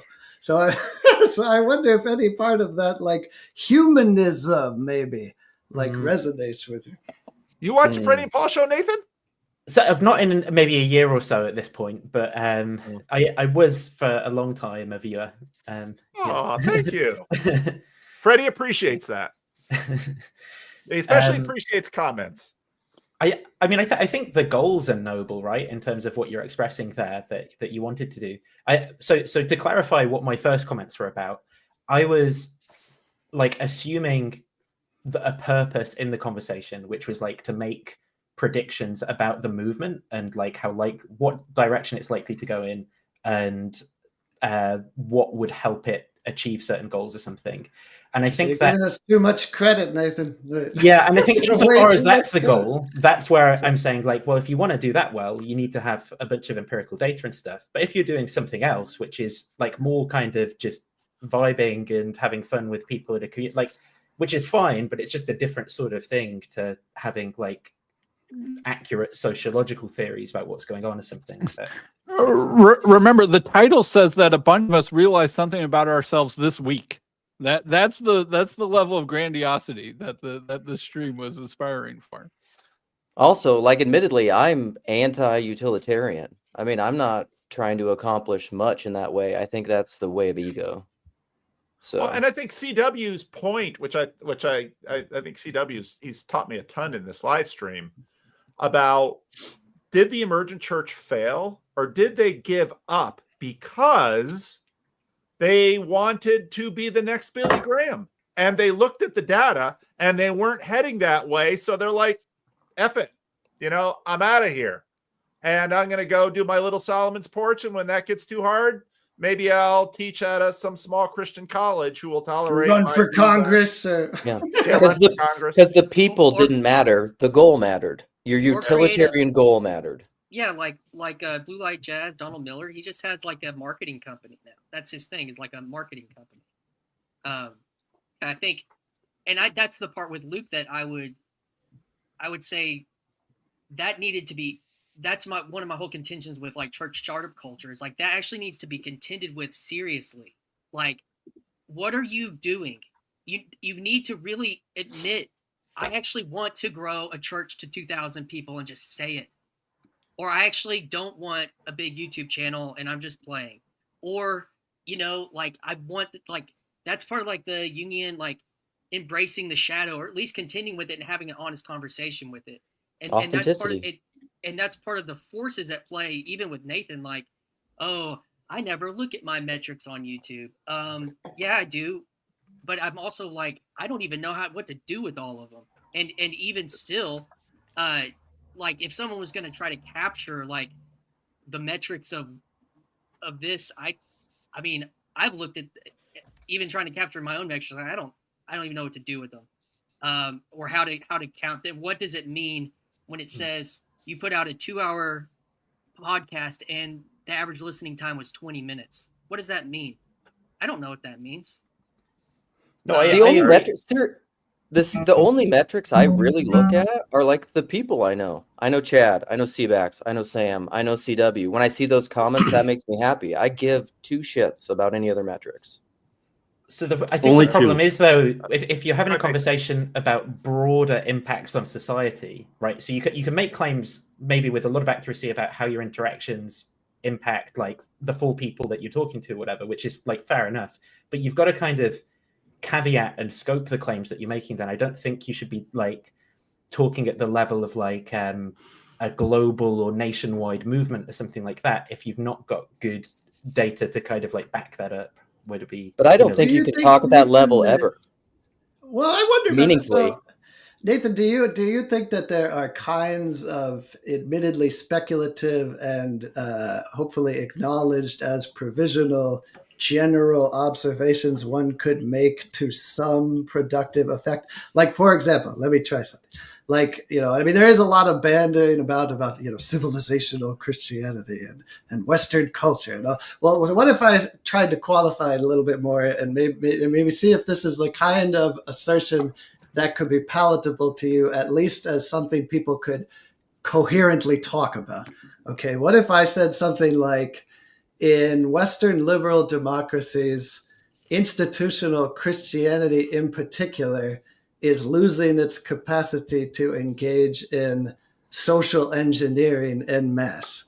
Would that be a meaningful assertion to you that could lead to, if not productive to some larger effect, but coherent conversation? I mean, I think that could be like a sort of hypothesis that could be operationalized in some way. Like you could kind For the of purpose of discussion. Well, yeah, it depends. If you wanted to meaningfully answer it, right, you'd have to get into the weeds pretty quickly about like how are you going to measure the impact of like church synods or something like that, and what are the relevant like what are the differences between the CRC and the Church of England? So if you try, so I think it's going to be pretty difficult to answer a question like that, which gets to I think Luke's kind of. But do you think it's a concern, meaningful question? Is I guess what I'm getting at. I mean, by the time you would design an experiment, collect the data, analyze it, write a research paper, and have found your results, you would have missed the opportunity to act on the information that you were hoping to find in the first place. Scientific method is way to analyze and deal with what we're trying to talk about here. All right. Well, sort of. The data scientist. Sort of. But the main point then is... Says the person who's actually a scientist, yeah. Right, but the main point then is that it's basically as good as reading the entrails of a pig, this kind of discussion, for making those kind of pronouncements at that level. It might not be... I don't know, man. I mean, it's interesting because I pretty much subscribe to your larger point, but I'm not sure that a question like I posed there is so meaningless as to be akin to I think divination. It is. Like, for example, Justin Brearley, right? His whole rebirth of Christianity thing, which sounds very similar to some of the things you've been talking about, is... the exact opposite of what all the empirical data shows. And it's like some bizarre, like alternative reality where he's like, I talk to a lot of podcasters who are sympathetic to Christianity, which is a weird thing. Therefore, Christianity is growing when all the data shows it shrinking in the relevant. All right. Well, if you want I'll answer that. I'll answer that because the data, just like Sam said, is like 5 years behind or 3 years behind. And whenever the influence, say what you want about them just being a podcaster, like the influence of podcasting has had real effects, and they happen quickly. It has. I'm not denying that. The point I'm making is that first up, there's data from less than like a year ago, right? At like really large scale. So that's what should be informing our views here. And Brearley is completely wrong, and the point that I'm making is that on the basis of these kind of uninformed intuitions and like effect biases like availability bias, so if you're only talking to people who have a particular point of view, you've got kind of like your sample's confounded by that fact, right? And if you're not taking any of these things into account, it's really easy to form false beliefs and even radically false beliefs and just not have any of the checks in place to find out that you're wrong. All right, I'm gonna move on because I got more people in the waiting room too. So, and that I know empirically because there's Cassidy and Michael and a comedian back there. So, Chad, what did you want to say? Well, I'm just a Midwest evangelical. Nice. And no, I think that, like, I like Nathan's pushback here because I think it's I think there's something to it, but I also think that it's like a matter of like, what are the motives? Okay. Let me. So when you brought up God 1 and number 2, this idea of God 1 and number 2 as items on like a tool bench, I was thinking about kind of like what. Okay, so what is the TLC? It's kind of like a tool bench in itself. It's like theology number 1 and theology number 2. It's kind of like theology as I experience it, and then versus theology that we get to discuss with other people, that I'm hearing other people share about. And I think that's kind of like, it's never really kind of like, it's not codified where we say, here in the TLC we talk about our points of view, and it's just like it happens. It kind of like unfolds kind of naturally. So it's like I kind of think about kind of like when I was a kid, I went to this thing. It was like the Science Kids Museum, and they had like this room with like all these baskets that had all these crazy like stuff that you can pull off the shelf, and then like you can use like the hot glue gun and start making like critters and stuff like that. And it was really cool. And that's kind of like what I feel like it is in a sense here, and I get to do it with friends.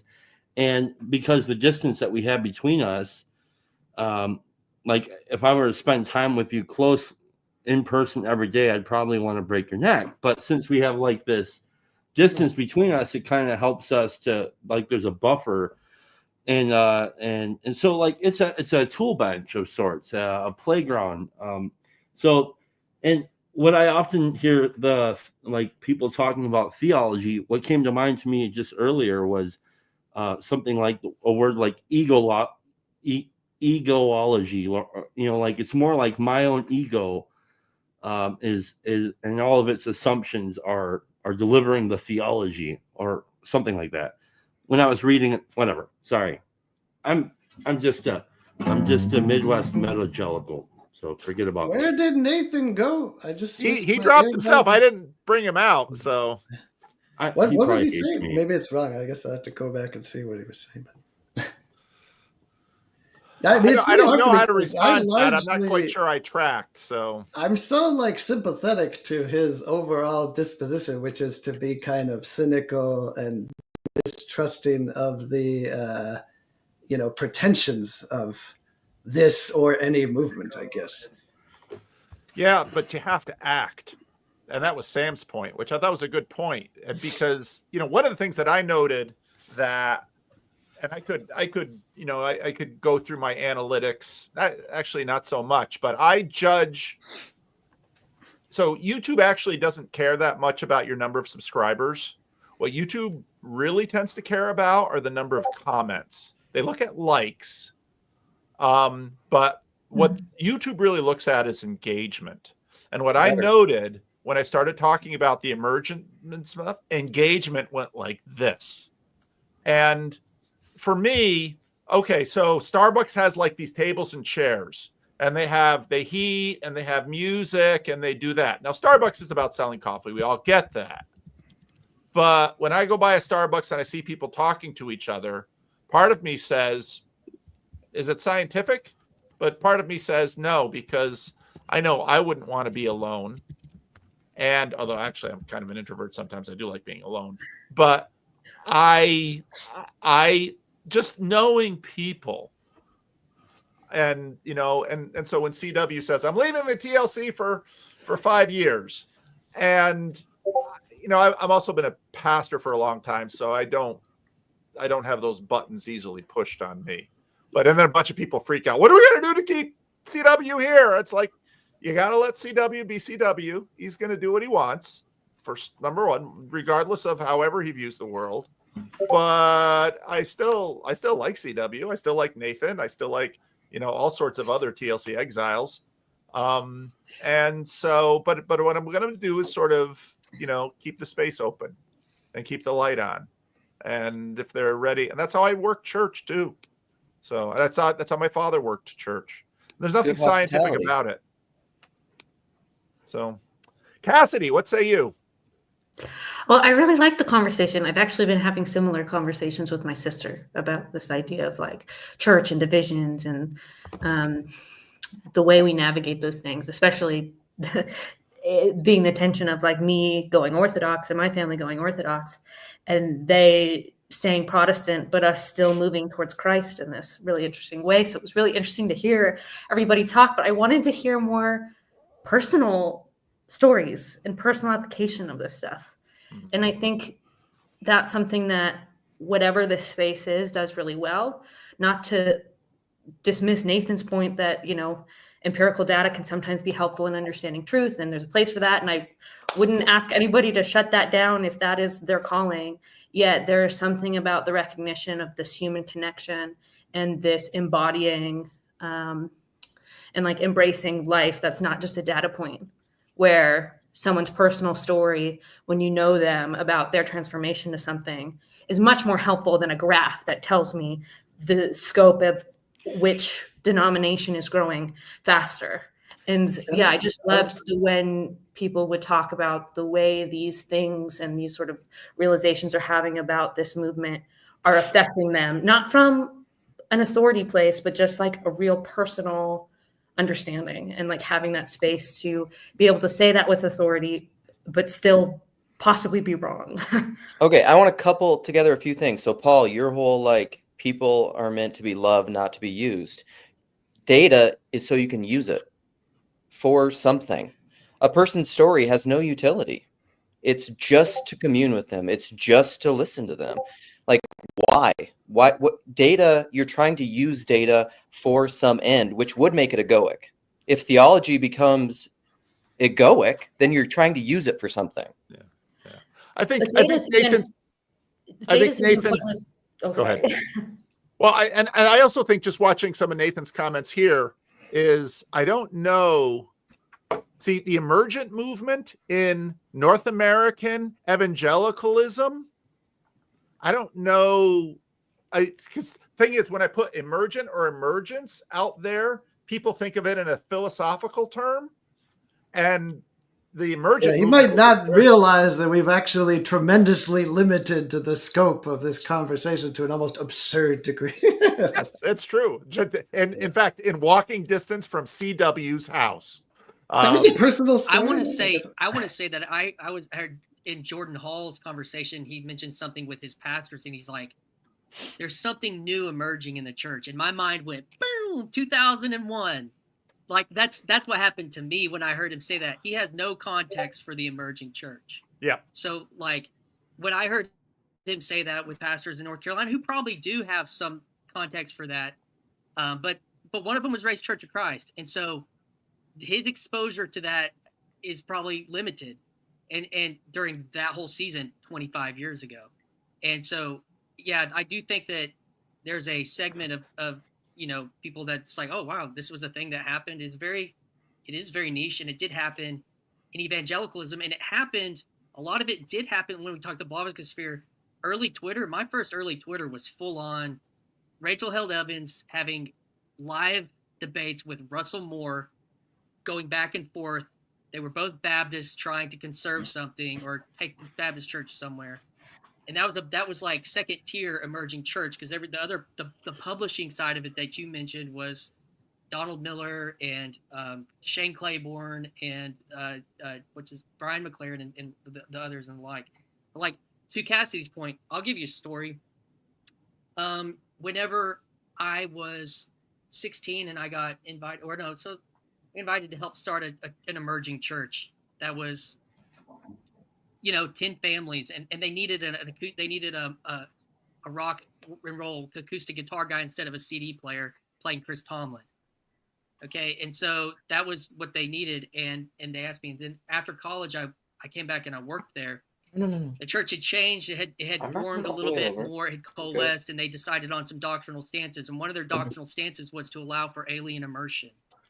This made it, and it actually came from from Paul's denomination. There were some people that were a part of the early parts of this little church that wanted to be able to accept infant baptism into membership, as opposed to it being completely Baptist in its theology.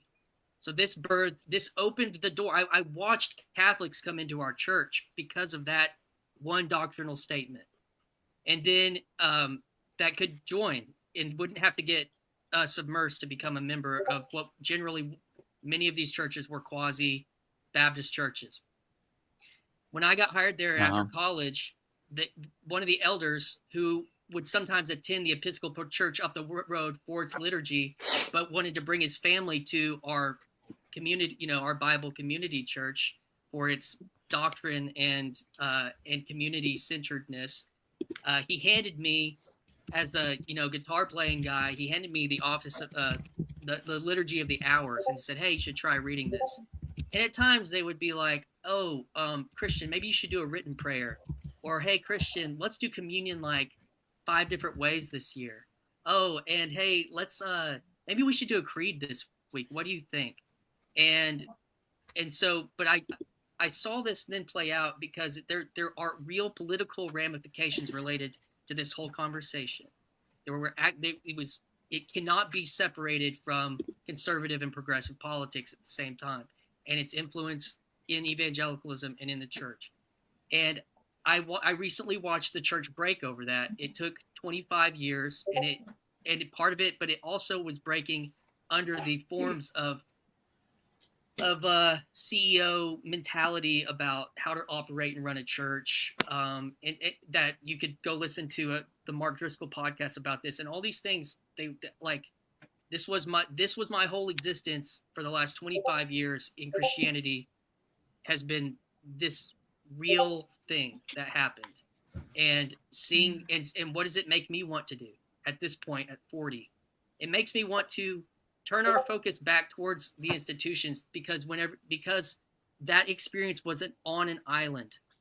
That experience was like people getting fired, people getting hired, no accountability outside of the one eldership structure that it had. So what did that, and is the question, just go back to the source, go back to Orthodoxy, go back to Catholicism? Is that the answer? I don't know. But it did make me, through those experiences, think that there was something to denominational disciplinary structures that do guard certain things. That would be anti-Luke's point, but it's actually very important, related to when sometimes you do have wolves in sheep's clothing. What do you do about that?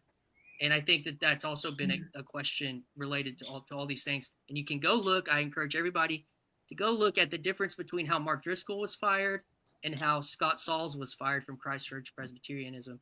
And you should look at the differences of how their ecclesiology played a role in what took place in those two different things. There's a story. So, Christian, do you think that your own experience as outlined there has less to do, say, with your underlying Christian commitment and more to do with developing some kind of opinion or maybe conviction about what the institution could be for, like, say, in your own family's life, or like in the life of your own community, or your own ability to integrate into the... So do you see, like, do you see your relationship to, this is very theologized, but God in Christ, or in a more heady, detached way, like Christianity as an identification and a conviction? Do you see it as just kind of humming along in the background and not necessarily immediately causing you to engage in church planting or worship leading like you are? Or do you parse that out at all, or what's that like for you? Some of it, I feel like what it makes me think of when you say that is certain sociological factors that, and you mentioned humanism earlier in this thing, but it's like, I in this relationship between growth and scale when it comes to these things, because I remember plugging in specifically the metrics of our attendance over the course of 4 years on a piece of software designed by Life Church out of Oklahoma, which is the church that developed the Bible app, the YouVersion Bible app. Like, just to say, like, I've experienced like what that is, what church growth culture, startup culture is, and even have my like church by the numbers, maybe. Well, yeah, and even Keller landed on being in favor of mega churches. He has a church growth essay. It's a condensed version of, you can read Saddleback's version of it. You can read Rick Warren. There's all these people that wrote about church growth. Tim Keller has his own one. Yep. And he Center ended up, church, and I think, little manual. Yeah. Big manual. yeah, and I think that Paul even mentioned like they have better ways of dealing with the poor, reaching the poor, like blah blah blah, better than Paul's version of dealing with the poor. Maybe it's, who knows. But so my point is what do I feel like is humming in the background? There's something pragmatic about like being a part of a tradition, and a part, but that within those traditions, I think is holding the universal Christian story within those traditions, and because it was a story that helped me, that saved me. As opposed to it being like the message, the evangelical, the good, just the news. What is that like? I think, and that is a way of operating inside of that story, inside of that way, and that I think I can't remember who said it earlier, but that the necessity, it was Sarah. Was that her name that was in the Estuary? Sarah. Yeah. She said we need structures and boundaries, and we need authorities. Like that's real. And I know I can hear Mark Lefebvre right now being like, yeah, exactly. Go to the Catholic Church. It's like, so, but even though he doesn't. I guess, I don't know. But I see that as a necessity, and I do see that there's an attempt to work out foibles that I've experienced in the nebulous lowest version of institution that there has been within Christianity. So I don't know. All right, Cassidy, final comment on your point, and then Michael Sartori. Well, I think Christian's point is interesting about this tradition, and it bounces back to something that hit me with Sarah, of this idea of like generational handoff and holding on to the tradition that was given to you. And I look at myself and it's like, well, I was given Protestantism, and it's this bittersweet thing where the recognition of like, I loved Protestantism and what it gave me. I'm very grateful for it. And yet I came to a place where I go, whoa, I don't believe in sola scriptura. I don't believe in faith and faith alone. I can't even be a Protestant if I want to be. That's just like, because of these, it's so much in the confession of what it would be to be a Protestant. And I had to accept, okay, well, what do I do now? And, obviously I became Orthodox, but there's this sense of like, how do you hold on tradition? And I think especially from the very modern sense of Protestantism that I came from, how do you hold on to a tradition when you're constantly changing to be relevant? Because that in 10 years, what you're doing now is not actually what's going to be still going on in the church. And so how do you manage that? That's just like that's really something I struggle with. And I guess I don't struggle with it as much anymore now that I am in a more traditional sense, but it's a different kind of struggle of like facing that past and then moving forward. And I just find the whole conversation. Real quick, what would you want to give your kids from your Protestant heritage? Is there anything that you want to give your kids from your Protestant heritage? Yeah, like genuine love of like Christ and Jesus, and just that like real genuine like centering of that. And I think a striving for truth even when it's difficult. I wish my kids were more Bible nerds. Yeah. That's something that Protestants did well. Michael Sartori, what say you? Okay. What do you have to say to this conversation? Well, first of all, I'm being very emergent right now by having a graffiti wall behind me, because that's the best way to get the truth out there. But so hopefully this will satisfy Nathan a little more. I mean, I think clearly everybody that was in this conversation, everybody's a millennial, and everybody's trying to answer more or less the question of how do we pass this on to our kids? I think the intergenerational handoff thing really is the big question. And I think that, but also, and I think the problem is not like with any of these movements, though there's a whole nother thing beneath that, which is that at some point our culture changed from one where people lived in the same town for their whole life. And, you had Saddleback Sams out there because of the economy and, you know, this whole thing where you go to college and then you go where the work is, and it creates these bubbles of population where you can't, you know, there's no grandparents around to be had for your church plant or whatever. So you just have this phenomenon. And I think that, you know, so I think that having that aspect of it is part of why we've seen failure. And you could even say, like, when you look at why did the Young, Restless, and Reformed wing of the whole Emergent thing survive more, it's because those were, you know, so those are the ones where they're looking at John Piper and Tim Keller, who are, for the most part, that's the same age as most of our parents. And so you got like a surrogate dad, whereas if you were following Rob Bell and hoping to be coated in the dust of your rabbi, and then he just kept stepping in dog shit or whatever, you know, it didn't really work. So, you know, in some sense, it is that ability to, like, I mean, and that's even the thing with like Mark Driscoll. He wouldn't listen to Tim Keller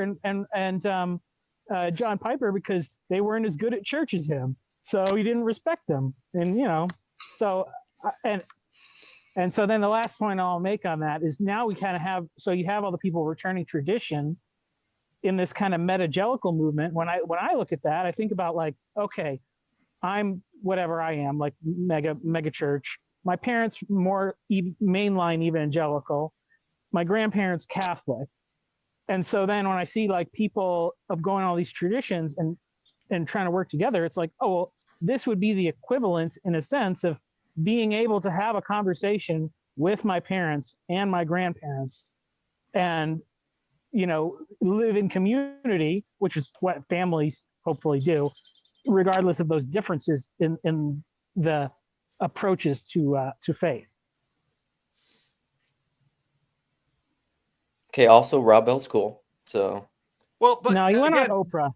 Rob, but again, that gets back to CW's point. I mean, whether someone wants to say this is science or not, CW's colonized me pretty hard in this conversation because, you know, Rob Bell, you know, reached for Oprah, and I've seen that so often where people, let's say they're a big deal on an evangelical stage. We saw this in music a lot. Then they get sort of up into the civilizational level, and they're just kind of, I mean, Rob Bell is edgy and perennial in an evangelical context, but then when he gets on Oprah, it's like, hey, you're really going to go toe to toe with Deepak Chopra? I don't think so. And so there's, you know, there's a lot going on here. And I think, I don't know what Rob Bell is doing now. And I think part of it was so interesting to me that so many of these emergent pastors were youth pastors that really wanted to sort of grow up and be the senior pastor in their church and have the church keep being kind of a seeker, ever growing thing. They really wanted to be the Billy Graham.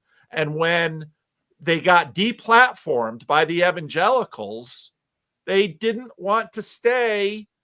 We're pastoring a tiny little church in an insignificant place for a group of people. Now, I'm not saying that of Tim Keller or John Piper, but again, back to kind of Tripp's point, these people were institutional people that said, and part of the reason, you know, why don't I leave the Christian Reformed Church? Well, I don't want to. I don't see that I'm out of spec in terms of our confessionality. These are my people. I love these people. To go Orthodox would be a very Protestant move for me. I think to be Orthodox for me means I stay with the Christian Reformed Church because these are my people.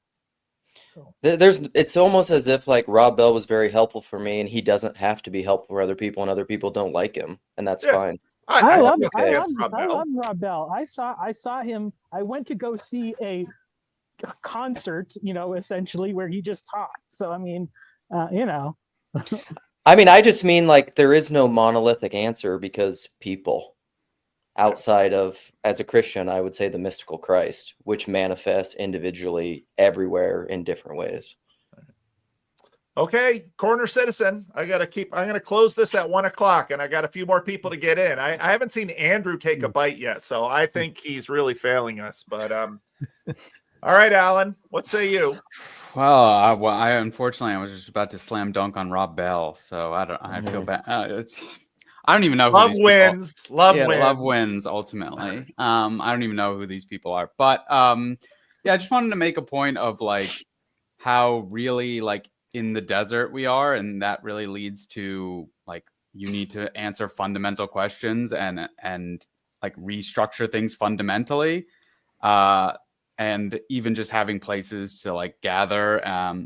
Well, like where this is coming from is like I go to a somewhat conservative church, and it makes me laugh because it's very like guys need to, the husband needs to lead and blah blah blah. And then I notice like a lot of the women drive their husbands into the church, and I'm like, wait, this isn't what we're talking about. This is the opposite. It's like you have women marrying non-believers, which you're not really supposed to do that to begin with. And then they're like, well, now you're going to be the religion I am. And it's like, but like, that's because like we're somewhat in a desert, and even, to be in the type of church I'm in, that's, there's no structure, there's not a fleet of men who've been catechized into like this format and structure. So yeah, it's like things need to be topsy-turvy, and that's okay for right now.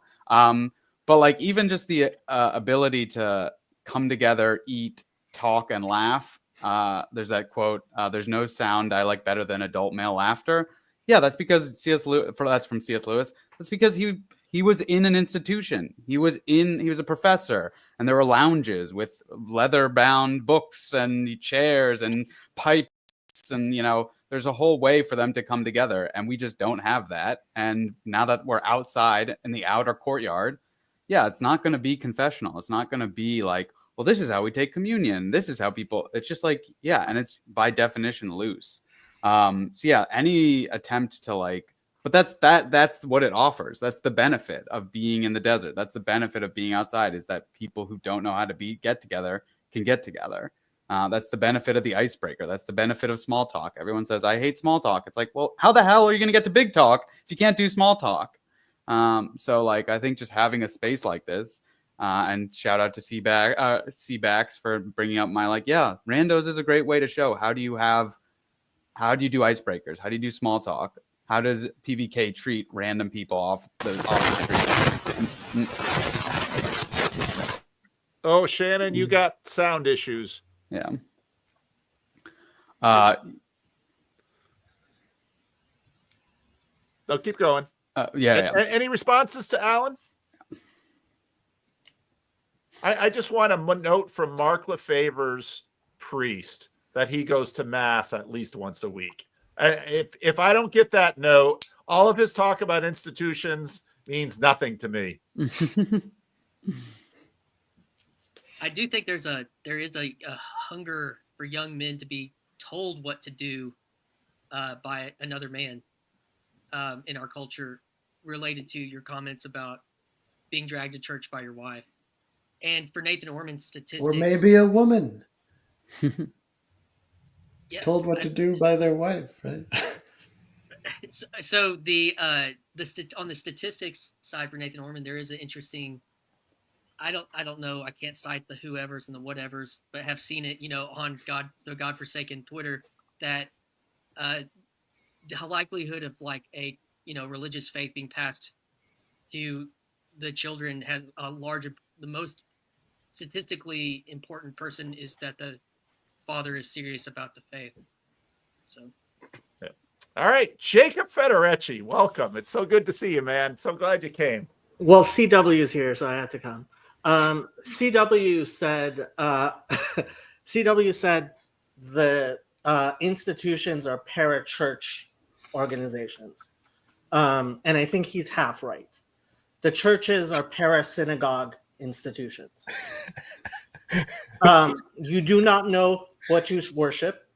We do know what we worship for salvation. Well, I did say Christian institutions, to be fair, but go ahead. And I mean, the way you know it is the play yesterday. I told David he can't stream it on my channel because my channel is about the Bible.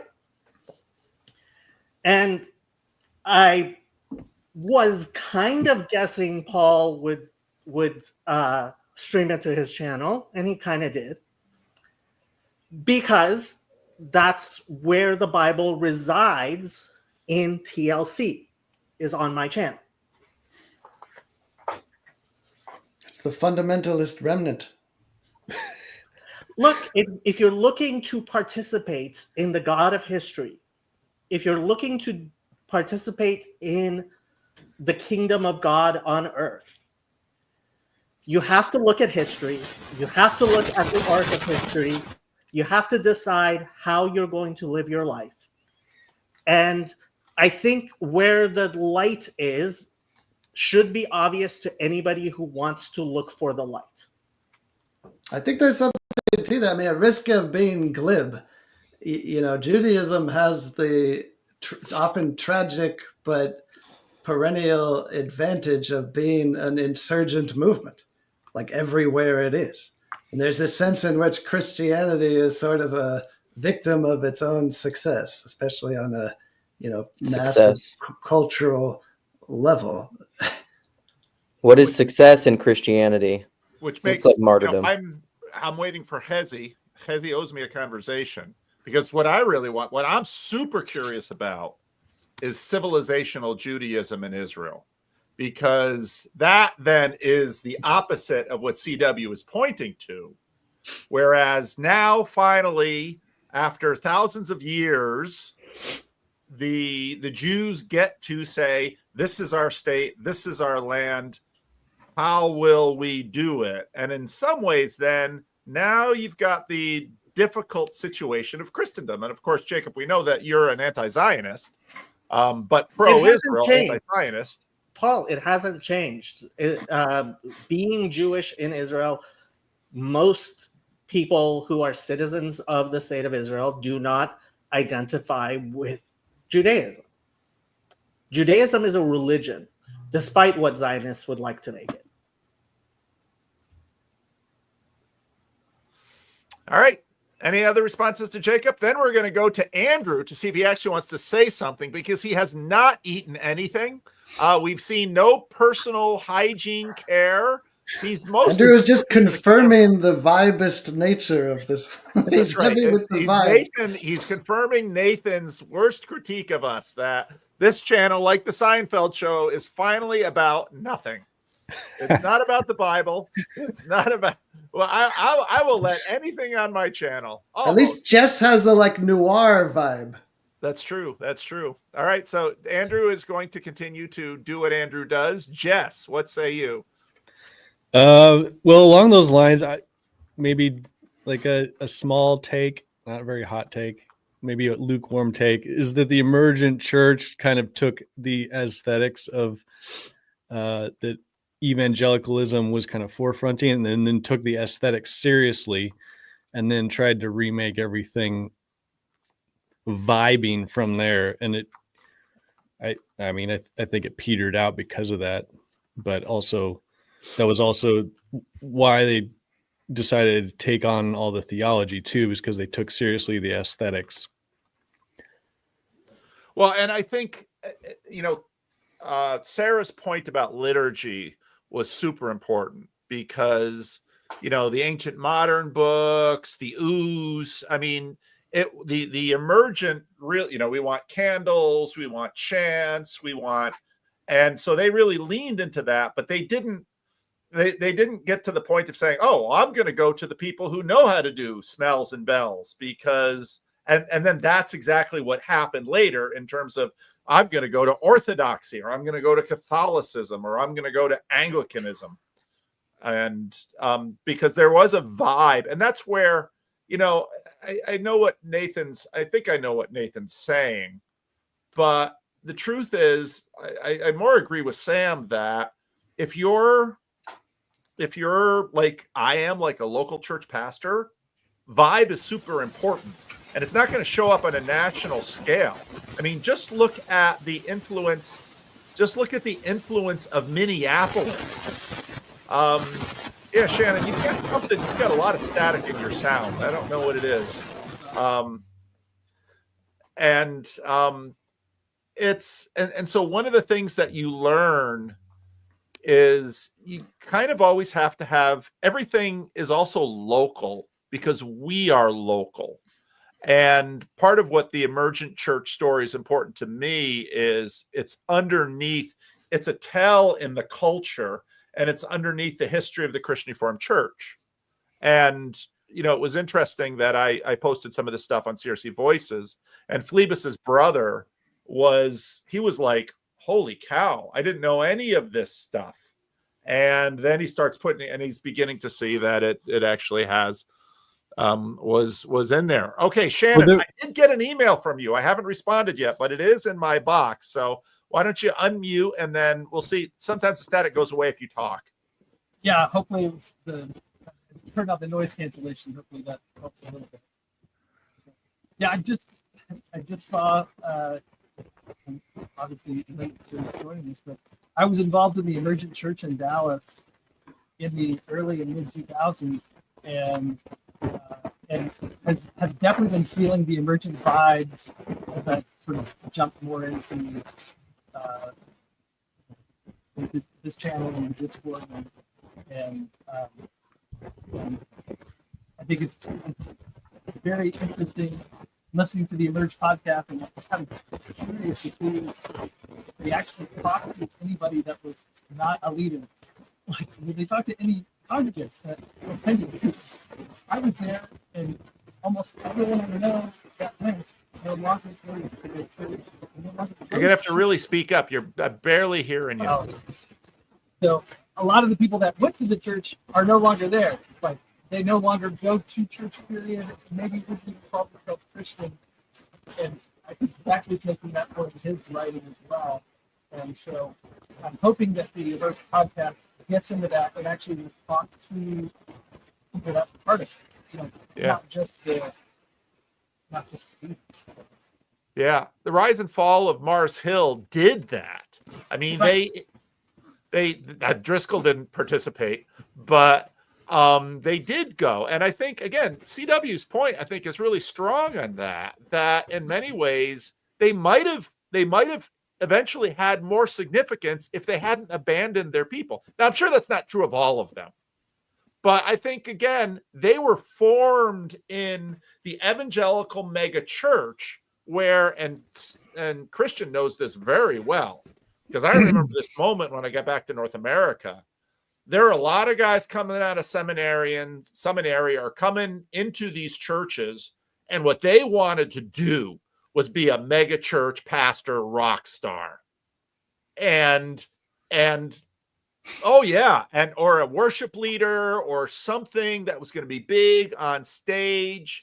And that was it's part of the reason the CRC never really was terribly successful at the seeker movement. It's just because part of the deep formation in the CRC was servant leadership. And, you know, when Rod says I fetishize failure, he's got a point. And my wife makes the same point in terms of money, you know, because people sometimes want to throw money at me. And I'm like, and my wife's like, take the money. Take the money. And it's like, it's punk rock. It's punk rock. It's the ethos of punk rock. It's a reaction to, but it's also trying to just build something on whatever's not the institution. And for a lot of those people that like don't go to the church anymore because they couldn't see it as the real church, they're taking the institution too seriously. Like, in my mind, they're taking it as seriously as those who want to be the mega rock star. And so the reason why they don't go to church is because they can't find the true institution. And like, you know, for me, the reason why I stay in the church is not because it's the true institution. It's because you know, kind of like what CW was saying, like, is the church is something that's different than the institution. And the institution's like either doing something for the real church or maybe even something separate from it. All right, I am going to get rid of the link because I'm going to close this up at the top of the hour, but I want to hear from Mark D. Parker if he's still back there. Can I just say first, I hope that Shannon can fix his sound, and you guys are emailing is encouraging me because I would love to hear from a congregant or a participant level person in the Emergent Church, if not as an epilogue to all this thing, at least as a continuation of it. Well, Shannon, I can send CW your email address if that's okay with you, and maybe CW will revive his channel, and you'll be what, the third or the fourth on the CW. He emailed you, Paul. He didn't email me. I think there's a reason for that. I mean, I could be wrong, but I could be wrong. I think it'd be fine if you two spoke, so that'd be good. So, I'm up for okay, it. Mark. Just great discussions. I was just I'm thinking the TLC is still very heavily populated with seekers. Would you agree? Yes. That a seeker movement in itself, to the degree that it's a movement? Well, see, and this is also an issue with this topic, because I think it's part of the reason, like Christian, Paul Antleitner, if you were in church leadership, you knew about the emergent movement. A lot of people who weren't in church leadership, you had no idea any of this was going on. So, and when you say seeker, I translate into that an unchurched person who is Christianity or spirituality curious and paying attention. But if you looked at like Strobel's book, there's a technical meaning in there too that professional church people will think about, instead of just someone who's they're here because they kind of want to talk about God. And well, you know, God help us, Paul, like George Barna and them, they all did the thing Nathan is advocating for. But I'm pretty sure he wouldn't necessarily see that as legitimate either. So there's something I know, and I interesting. was going to ask him, but I didn't want the whole thing to just go one direction with one question. But most people have zero idea, especially since the evangelicals, how obsessively evangelical Christians do statistics and study themselves.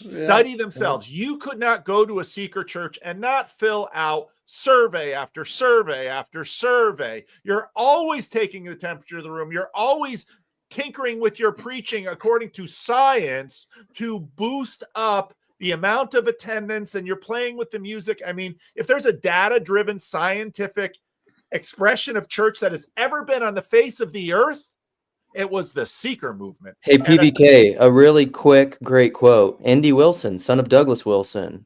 Probabilities are the prophets of a mechanical God. Bang. There you go. Yeah, and the emergent movement said, nuts to all that. We're going to do things like we want.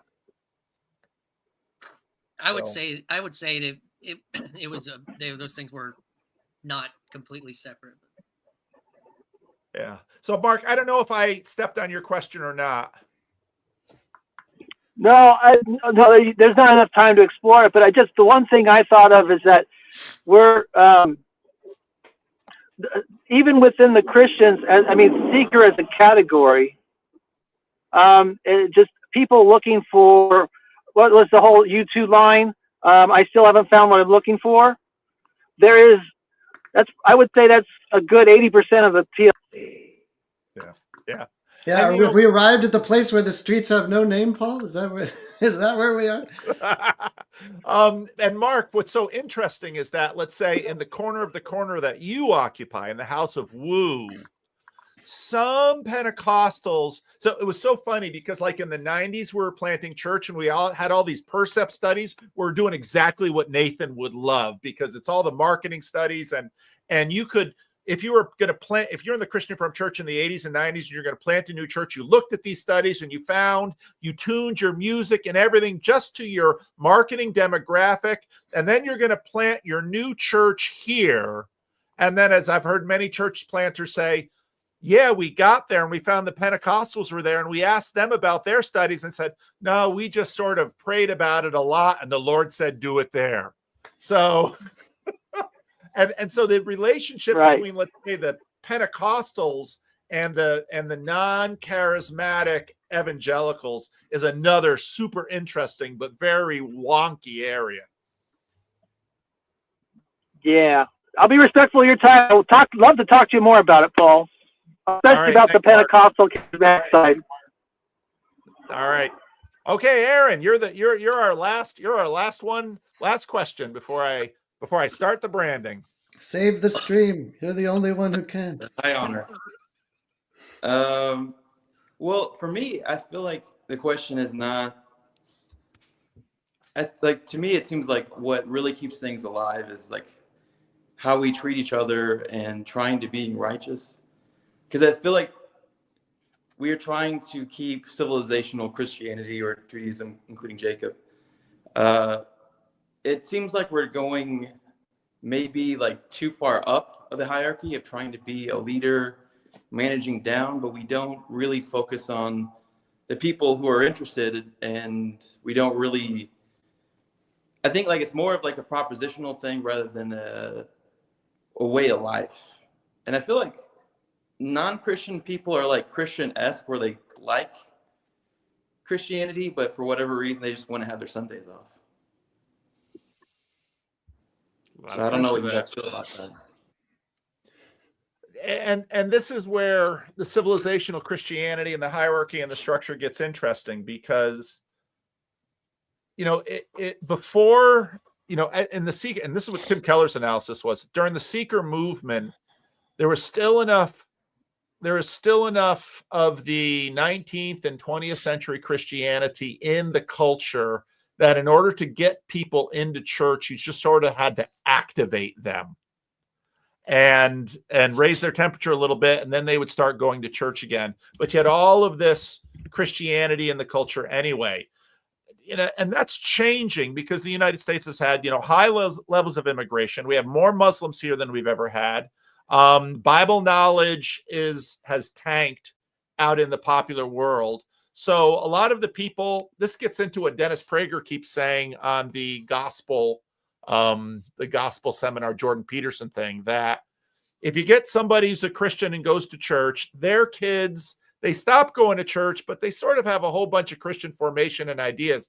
It's the next generation where it's just like, then they're just completely prey to Netflix or Taylor Swift or whatever spirit is going through the culture. Instead of just sort of being impacted by them, now they're sort of complete consumer. But it tends to be then at that level that they'll have a crisis, because a lot of the formation in Christianity kind of helps people keep their family and their job and all of those things. When all of that is abandoned, then suddenly they're susceptible to drugs or alcohol or sex or all the kind of or gambling. Then the bottom falls out, and then they go to a 12-step group, and boom, they're right back in the process again. I wonder if that's part of the cognitive dissonance of outsiders looking in on this kind of intramural Christian conversation.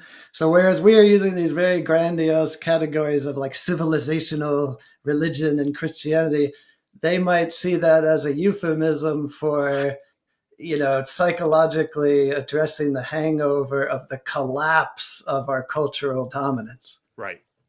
And yet we're still using this imperialistic language. Yeah.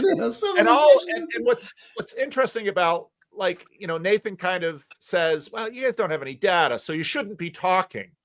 But the problem is that these mass movements go through the country and dominate regardless of any of the data. For example, Donald Trump in his first term, American greenhouse numbers went down. Why? Donald Trump was out there saying, bring coal back. But actually what happened during Donald Trump's term was that natural gas, he also let, say, fracking happen. So natural gas prices went down. So actually more coal plants went offline, more natural gas plants went online, and greenhouse numbers went down. And when Barack Obama came into office, gun sales went up. And so the world is so complex. That's back to Sam's point, that it doesn't matter whether or not people, whether they look at the science of climate change or how many different things, once something goes through the culture, it's going to move numbers. And so then the managerial class wants to say, oh, don't say anything unless you have numbers. But it's like, yeah, that really hasn't quite worked. You've got a point, but it hasn't worked. Go ahead, Christian. I can give you some numbers. The first Passion conference I went to had 15,000 people in 2006, 2005, and 2006. And when I took a group, not as a college student, but as a pastor, it had 60,000 people. Those are real numbers. Yeah.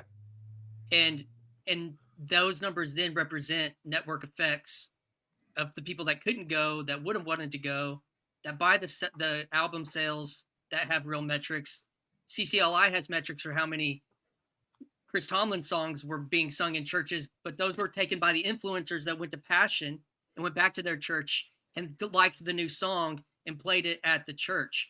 And you don't have to have necessarily the data from that to know how influence happens. And so when I see Russell Brand become a Christian, and when I see those things happen, that's what I'm referencing with numbers. But we can't even, or with Jordan Peterson, having the hardcore people that buy a ticket to go to his conference or his thing. You could get the data. I mean, I think there was 8,000 or 10,000 people at the one I went to. Again, but then when we talk about the network effects of the digital nature, it's algorithmic related to the effect that it's had on people. So you don't have to. I don't think you have to have the exact numbers to really experience the vibe shift that's real. And so I think it's less about the numbers, more as measuring the effect. It's like, there's an effect, but how do you talk about what it is?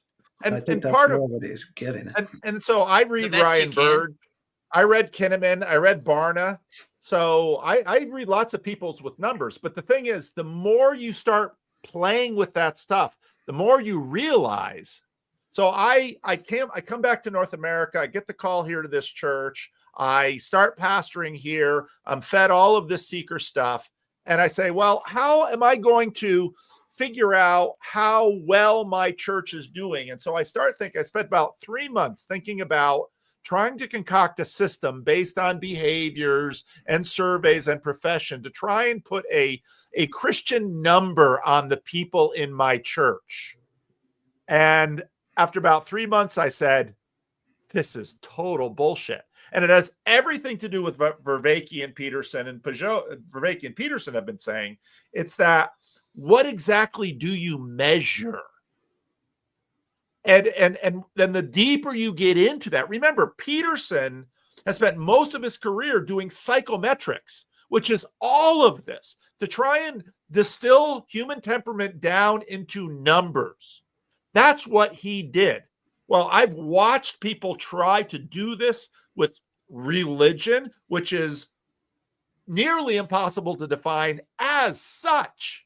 And then you're going to measure someone's Christianity and come up with a number. It's like, forget about it. It's at least the recipe for pseudoscience to the extent to which you carry on down the road. And maybe that's all Nathan's trying to say. Well, I would say it sounds like you agree with him. Like I tracked attendance. I tracked attendance records for 5 years using an app at my church, and between going from around 200 to 500 in attendance on average. And we would look at the times of the year when attendance, we could tell, because the ebb and the flow of attendance would correlate with New Year's. It would correlate with the NFL season. If the Super Bowl, it would correlate with time change. It would correlate with Mother's Day, and all these things. And so what we began to do was try to plan events to help bolster those dips. And because what was our metric, to Paul's point, necessarily you could pretend or you could believe it was the care of the people, maybe some care was happening. I'm just saying, regardless, that it, to some of Luke's points and these types of things, like my aversion to that is not that there aren't people that do get some care, but I think that that is church growth, startup culture.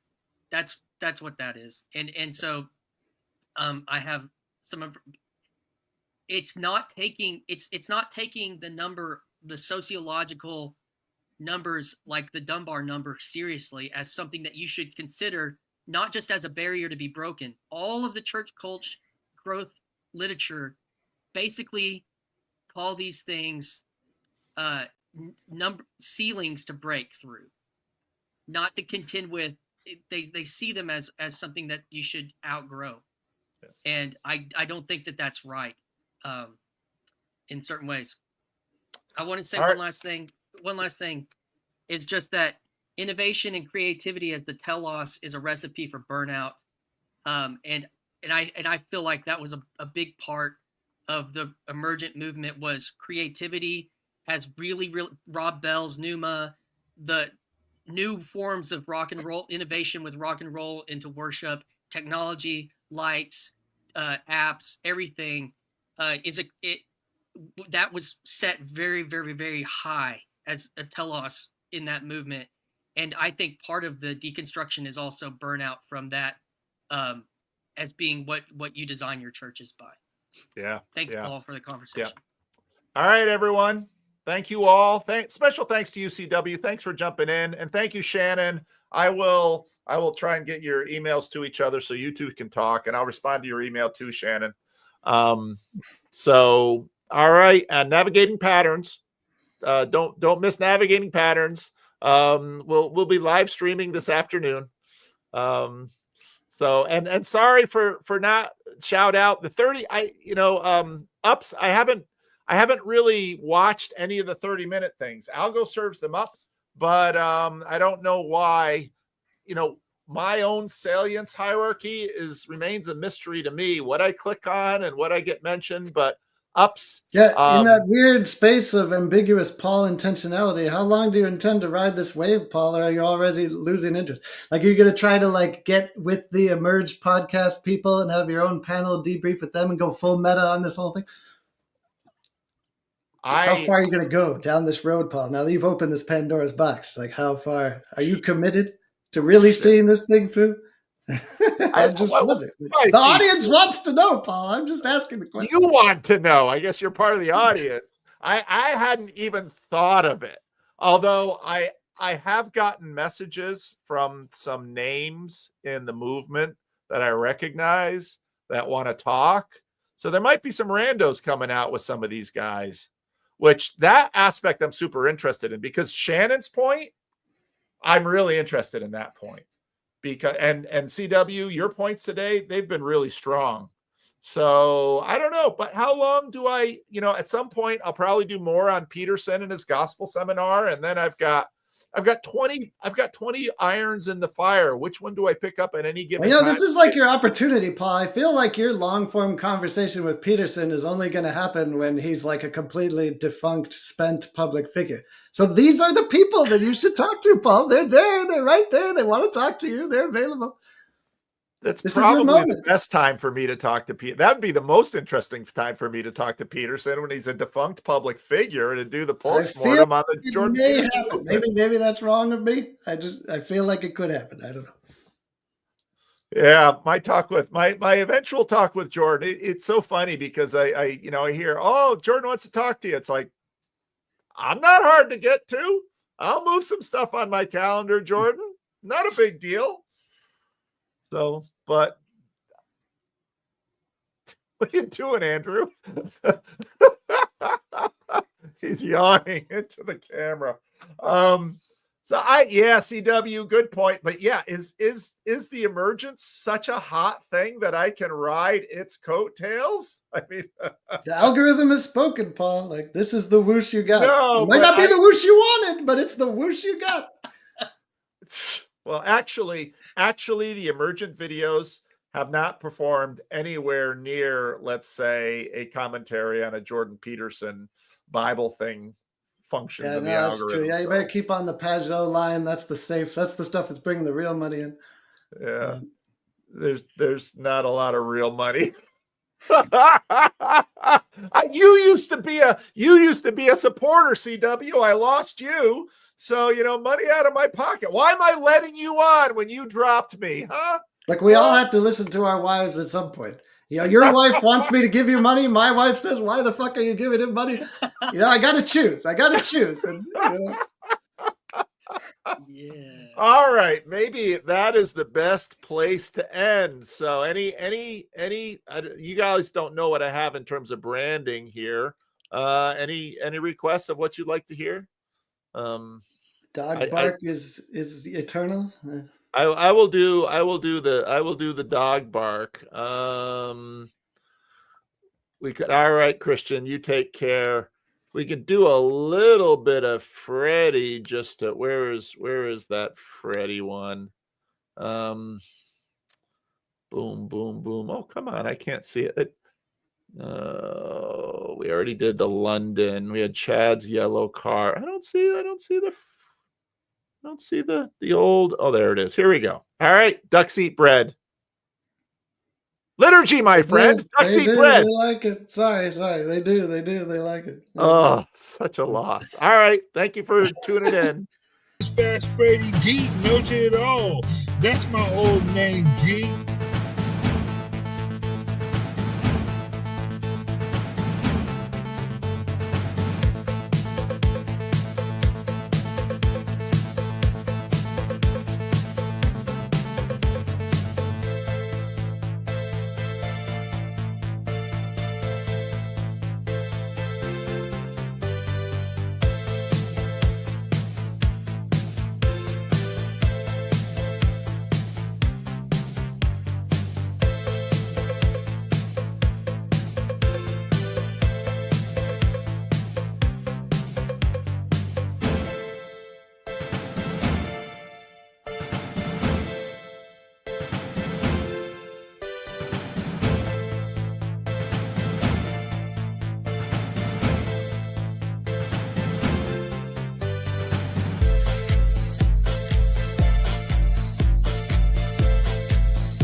Where are you here? Oh, there I am. Hey. Where are you? Where? Got me? Oh boy.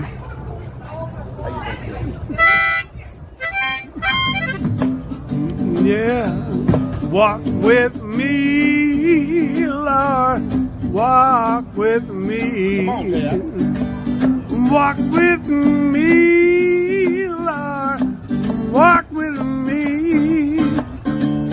All along this Jesus journey. Walk with me, Lord. Walk with me.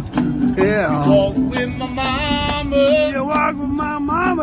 Walk with me. Walk with me too. You walk with my mama. Yeah. Walk with me. And walk with me too. Yeah. Jesus journey. I want Jesus. Want Jesus. Walk with me. Walk with me. Hold my hand, Lord. Hold my hand. Hold my hand, Lord. Hold my hand. All along this Jesus journey. Hold my hand, Lord. And hold my hand. Walk with Moses. You walk with Moses. Walk with me. Walk with me. You walk with Moses. Walk with me. Walk with me. While I'm home. Yeah. Yeah. Jesus journey. I walk with me.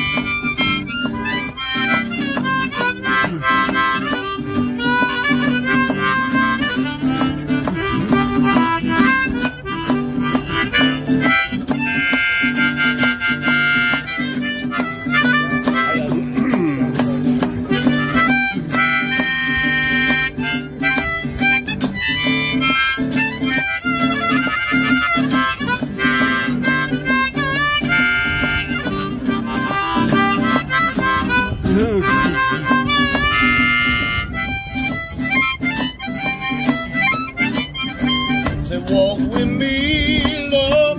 How y'all doing? Walk with me. Walk with me, Lord. Walk with me. Walk with me. Come on,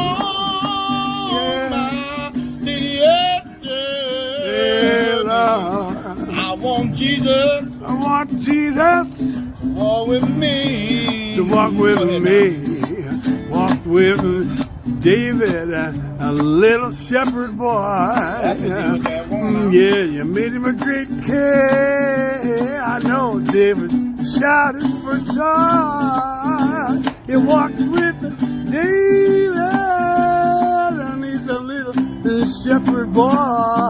You made him a great king. And David shouted for joy. That's right. Oh, yeah. So walk with me, Lord. Walk with me.